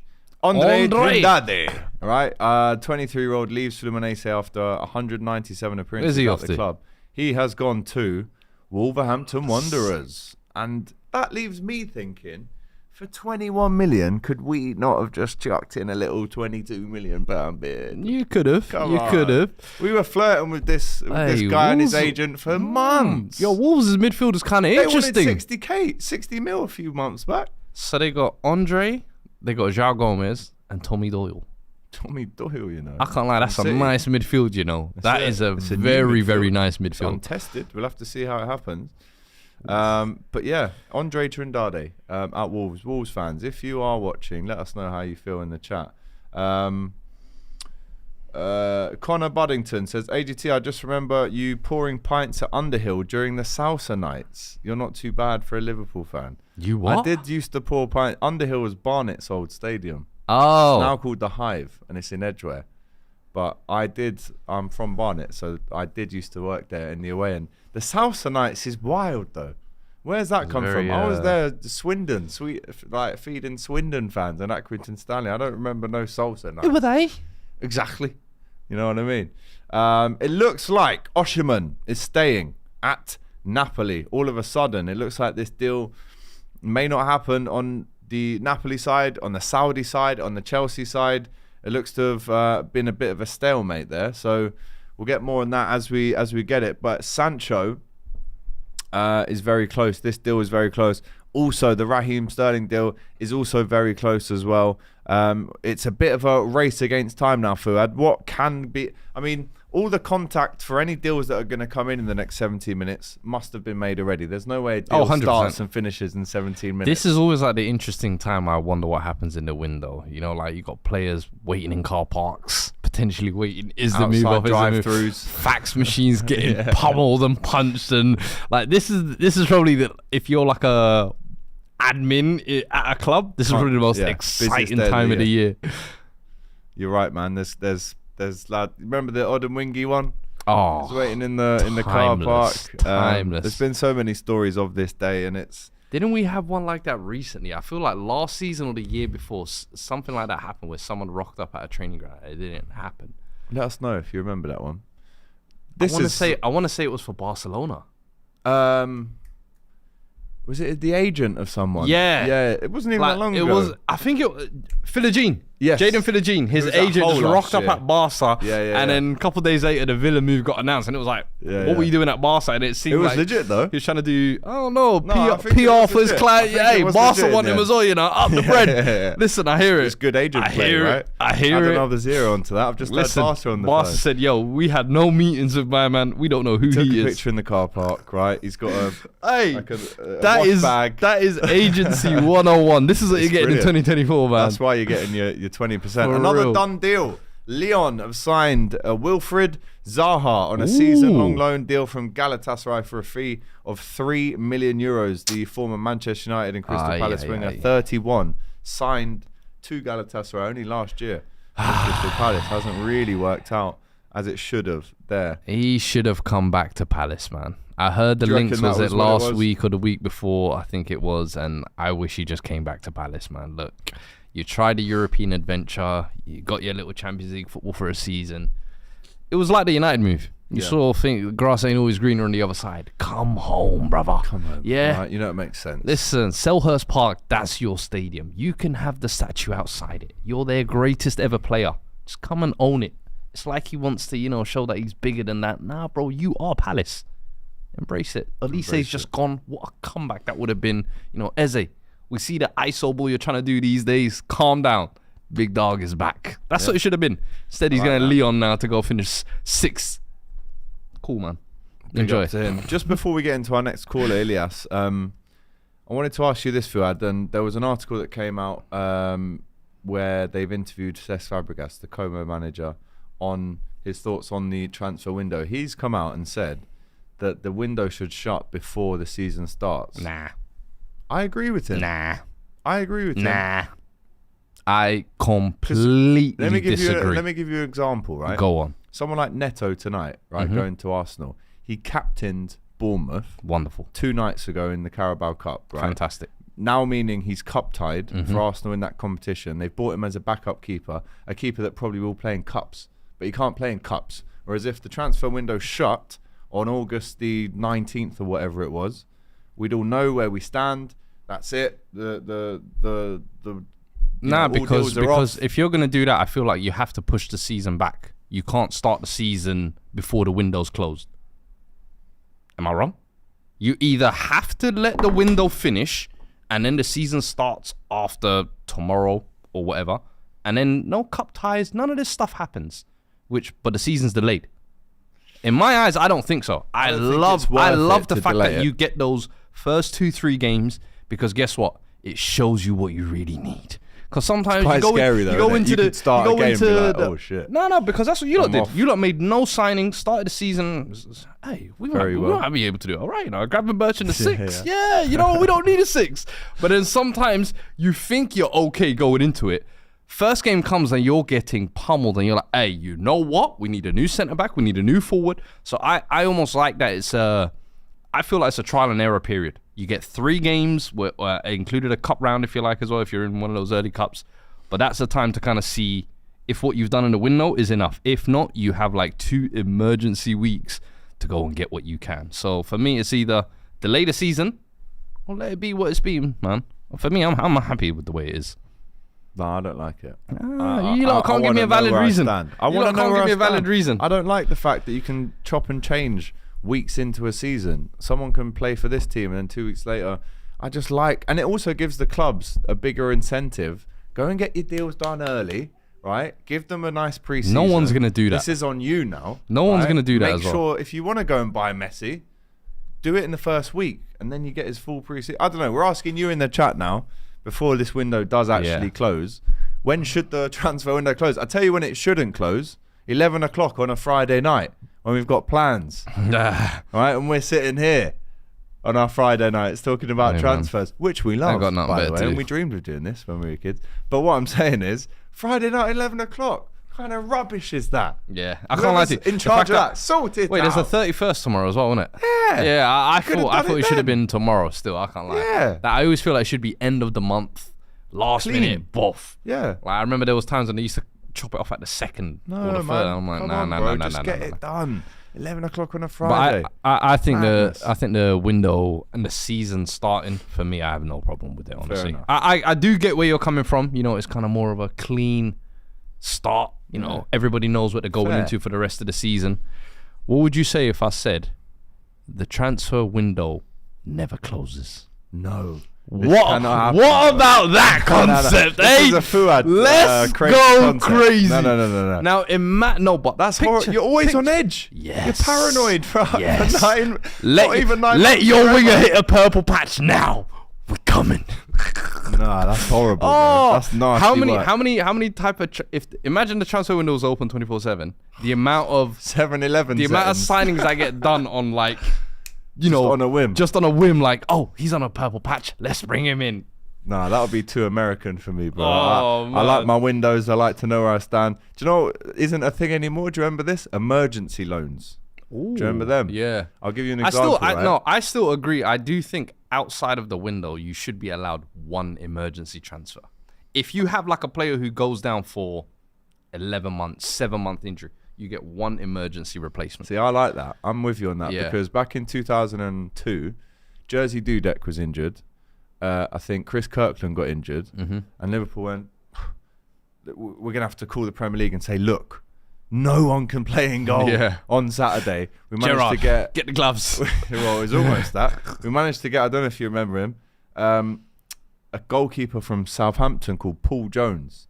We got him into Liverpool for one game, bro. No way. One game, and then he went back to Southampton. Nasty work. Nasty work. You like gave him work experience. Yeah, but he got his moment, right? He was the emergency loan. Fairs. But imagine if they said, yeah, you're allowed an emergency loan, then you just went out and bought Isaac. You'd be like, hang on, this is emergencies only, right? You're taking liberties here, right? So yeah, good suggestions, good transfer window chat. But guys, 9 minutes lies between us and the window closing. Just to round up, we've got another Arsenal fan coming in very shortly. 2 names leaving Arsenal. Eddie Nketiah now confirmed to be an Eagle. Eddie the Eagle.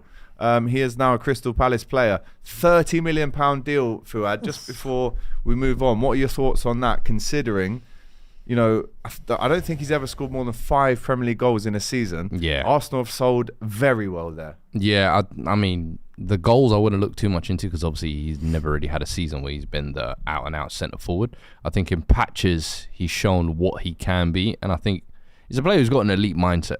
I think in terms of, you've seen throughout his Arsenal career, he's had his ups and downs, but this is now the move where he needs to kind of cement himself as that kind of Premier League caliber player. And I think, listen, going to Palace, they've got Mateta there, who's been popping in with the goals last year. I think Odsonne-Édouard is on his way out. They've been looking for that kind of extra goal scorer, if you like. I know Mateta kind of came out of nowhere, but this is a good chance for him. I think it's a win-win for both sides. Palace get an extra set of, legs in up front and potentially some goals if he can really turn it on.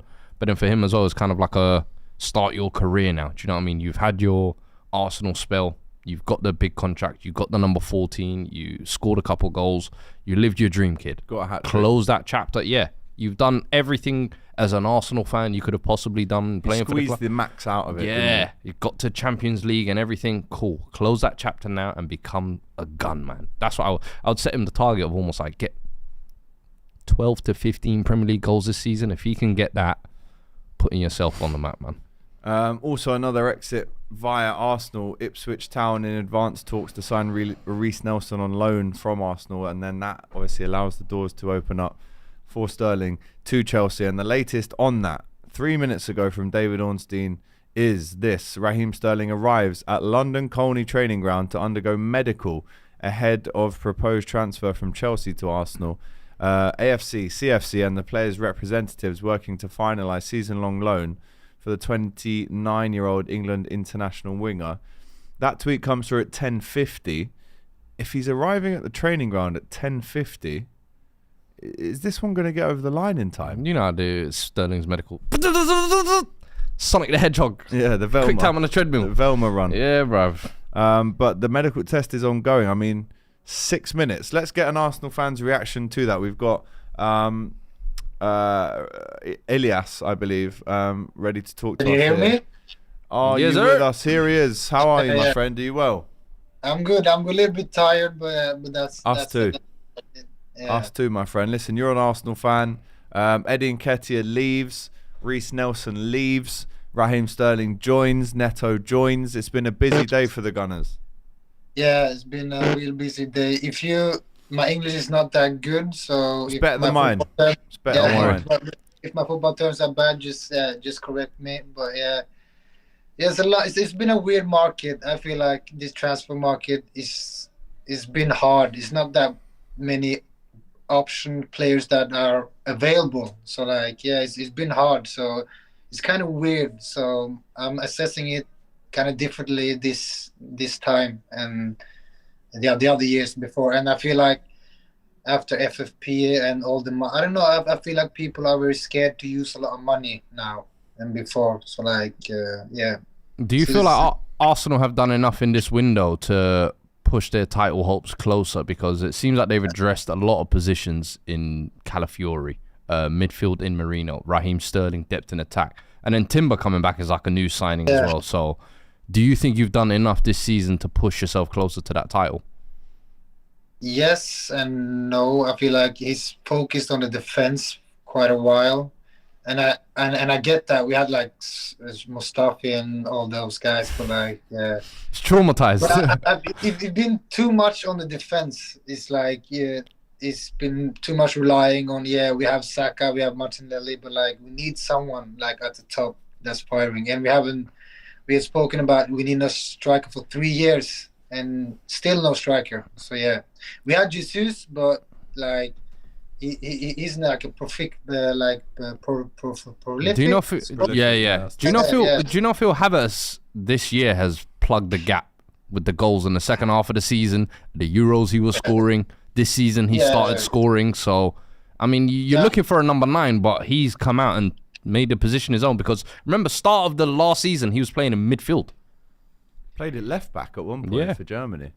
Yeah, but I don't think that was in his plans. So like, if he scores a lot of goals, that's good. But like, if it doesn't happen, that's like, yeah, it's hazards. Like he's not meant to score a lot of goals. Like we shouldn't buy a striker who's like used to it. But like, if he scores 20, 30 goals, yeah, that's all good. But I don't think that's gonna happen. If I'm gonna be fair. If you had to give Arsenal's window a grade, since the market is not that good, like a 6 maybe. A 6 out of 10. No, but that's like fair. people are hyping transfer like a little bit too much. People are saying United have a good transfer because they bought a lot of players. That doesn't mean anything. Like so like if they just Xerxes is good, but like I don't know if he can be that guy. So like players doesn't mean like that is a good season. So yeah, I'm just happy that like we have a thin squad. That's the only thing I'm worried about. We have a very thin squad. That's the only thing. And like Vieira and Emil, I don't know. We needed more than Sterling actually. But I like Sterling. Actually like Sterling, but we'll see. It's the same thing previous Arsenal fans said as well. Squad depth is kind of their concern this year. Fairs. Exactly. Right, Ilyas, it's been great to talk to you, my friend. Appreciate Thank you, man. for calling right at the end of the window. Big up to you.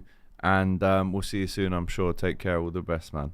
The official picture has come in, people, of Jadon Sancho signing that contract at Chelsea. Unless it's a Photoshop, I'm not sure. It looks very legit. Ben Doak also signing his contract at Middlesbrough.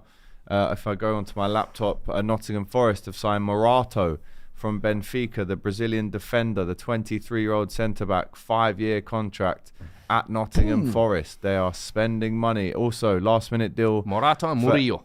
You see, there's a lot of M's going on right there in the defence. Everton's Mason Holgate has gone to West Brom again on loan. He went there earlier on in his career and he's now back there as well. Is there anything else? Eddie Nketiah on his move to Crystal Palace says it's good to be signing for Crystal Palace. I'm excited to get going. Every time I come back to South London, it always puts a smile on my face, so it's good to be back home. But Arsenal are technically a South London team, aren't they? Hey, cheap joke. Tell him again. Guys, we are, how far away from this window closing are we? Around 45 seconds away from this transfer window closing. All around the UK. The deals, the phones will go off. Notifications just come in. Reece Nelson and Armando Broja to Ipswich Town. Both deals are off. Wow. So Reece Nelson, don't worry, Arsenal fans, you have depth. Well, listen, does that impact the Sterling deal? No. Apparently, I would assume hearing not. he might be going to Fulham, Reece Nelson. But at this late stage, Is this going to get over the line in time? This is the exciting stage of the window. And we are 11, 10, 9, 8, 7, 6, 5, 4, 3, 2, 1. And the transfer window is shut. Firmly shut until the 1st of January. We're going to be with you for around about 5 to 10 more minutes to just round off the rest of the deals as they come in. Confirmation of Napoli signing Billy Gilmour, the Scotland midfielder from Brighton, for around about £12 million. Raheem Sterling's proposed loan move to Arsenal from Chelsea is very close. We're hearing that he's at London Colney now. He's going to be signing the contract extremely soon. Just seen as well. Have also signed Arnie Engels for £11 million as well. Giovanni Lo Celso has moved back to Real Betis from Spurs as well. Fantastic. Good for him. Good for us as well. That is, he was a lot of money when you signed him. Oh, one of your previous targets last year, Manu Kone to AS Roma. Sorry, I almost said AC Milan there. AS Roma deal completed. On loan or personal? I've just seen that the deal has been completed. I will see the details very shortly. Yes, get us the latest on that when you can. Wow, Sam Edozie was in advanced talks to Rangers on loan as well. I thought he would have been key for Southampton this season. Yeah, again, Southampton looking to stay up. That's why they've signed Ramsdale and others, including Cameron Archer, who did score 2 in the Cup the other night as well. All these last-minute deals, I mean, sometimes the paperwork will get done before the 11 o'clock cut-off, but also once that paperwork is done, there's still bits to do. There's pictures to take, there's contracts to sign. So I assume a few deals will creep over the line in the next few minutes. See, like right now, I've just seen Reece Nelson. They're trying to get the deal done in time, and I'm like, ain't it officially shut? You officially can't get it done now? Yeah, they really have. What are we talking about documents then? Documents need to be there on time, people. But that is an interesting South one. London FC. Reece London to Ipswich looked like it was a goer all day, and then at the last minute, Fulham out of nowhere seemed to have tapped him up. And I think actually, if you're Reece Nelson, that's a much better move, isn't it? Fulham over Ipswich. And then again, it's joining up with ESR, it's joining up with Iwobi again. Omari Hutchinson. I don't know. I feel like Ipswich were building a fun team over there. You know, obviously a relegation battle this year, but it would have been fun. It would have been. The Trotters. I still think they might stay up. But that Reece Nelson is the last kind of drama that's happened just before the window there. Indeed. So interesting to see. Arsenal fans, how do you feel about that?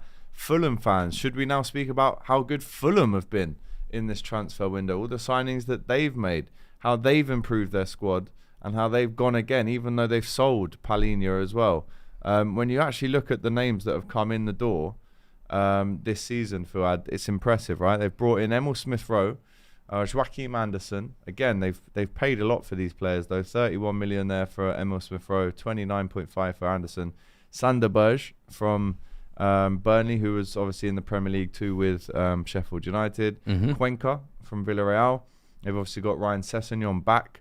Carlos Vinicius has come. Sorry, he's gone back to Galatasaray. I was going to say, he was on loan last year, wasn't he? And then you look at what they've sold. They've obviously got a lot of money in for Palhinha, Tosin as well. That was a free transfer, that one. But in terms of I saw Palhinha replacing these players. I saw Palhinha today posting himself in a Bavarian river, shirtless, and I was like, my God. Your life can change from, Southwest London, Fulham, to Bavarian riverside fishing. I said, wow, he's enjoying life now. But if you look at them names that they've brought in, what a window. And you can add Reece Nelson to that now as well. Also, Derby County have picked up one of my favourite Liverpool players of recent times, Nathaniel Phillips. Right, what a guy. Him and Reece Williams got us in the Champions League in 2022. I will never forget it. He's had so many loans. I just hope this one works for him. He's going to Derby, and he is with Liam Gallagher's daughter. So shout out to him. Don't look back in anger. Jay Stansfield has also gone back to Birmingham City on loan. Came through the academy at Exeter, went to Fulham. Was on loan at Birmingham last year. Scored a lot of goals for them. actually played against Birmingham for Fulham in the Cup on Monday night, scored against them. Now they're going to bring him back. Very complicated back and forth there a little bit. But I think that's around about it. The last one that we're going to go through, I think, is Nottingham Forest have now signed James Ward-Prowse from West Ham on loan. I don't get this one. I really don't get this one, Fuad, because when we look back to this time last year, Ward-Prowse was actually looking like one of the signings of the summer. I think there was 5 goals and assists in his first 5 games. Unless there's something maybe wage-wise that's stopping West Ham from maybe playing him. I looked at him and it doesn't make sense. He was a prototypical David Moyes signing in terms of how David Moyes liked to play football. I think he was, crosses, set pieces, making a use of them. I think Lopetegui's come in and he's maybe wanted to switch the style up a little bit. He's brought in Guido. Edson Alvarez obviously was a key player last year. Souček has started the season scoring. I think Souček's always that ever reliable player in their midfield that they've always kind of gone to. But I look at it and I'm thinking his minutes could be impacted, which is why I think they sold their youngster Flynn Downs as well. Yeah, to Southampton. So I don't know. I think they've kind of gone through a bit of a reshuffle in that midfield. I think Paqueta will probably pick up deeper positions this season as well, more than likely. With obviously players like Somerville having come in. Yeah. You still got Fulkrug. Fulkrug, Bowen. He sounds like a bit of a Moyes signing, to be honest, Fulkrug, even though he wasn't. Oh, that was sort of funniest clip the other day of I've him through on goal, 5-yard head start. Oh, I cried, man. I was like, and he put me up in a foot race against him, man. I want to see win that. You'd win that. I'm trying to see that. I've seen your 5K PB time. You'd brother. win that, bro. Just confirmation then of that Forest signing of James Ward-Prowse. Al Ahly have also now agreed the fee of 67.3 million plus add-ons with Napoli last night for Victor Osimhen, but now understood to be unhappy after the asking price was raised. You couldn't write this one. One of one super chat says AFC easiest UCL run gone to waste, no shooters, big L. Robbie did a reacts video to that draw yesterday, so you can go and watch that if you haven't already. I think that's it. We've spoken about all the deals that have happened, all the deals that haven't happened, and now the transfer window is closed, people. The 11 p.m. deadline has now passed. The only one still to get over the line that we're waiting on full confirmation and pictures from is Sancho and Sterling as well. But it also is worth mentioning that Chelsea defender Trevor Chalobah moved to Crystal Palace is expected to be on the deal sheet when the deadline passes. So we'll see how that one goes as well. But listen, it's been good to be back. We love doing these transfer deadline days. It's good to be back. Everyone who joined as well, man. 100%. All the callers that joined us from here, from America, from everywhere. Shout out to you, Fuad. It's been great to be back with you, my bro. As always. It's always a good time on the airwaves with you. What's the day today? Friday. Best of Enemies was out today. Go and watch that. Hey, FCM and Sundays. The FCM watch along.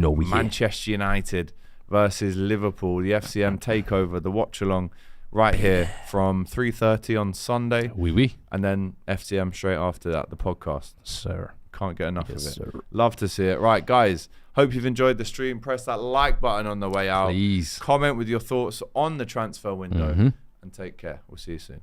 Peace.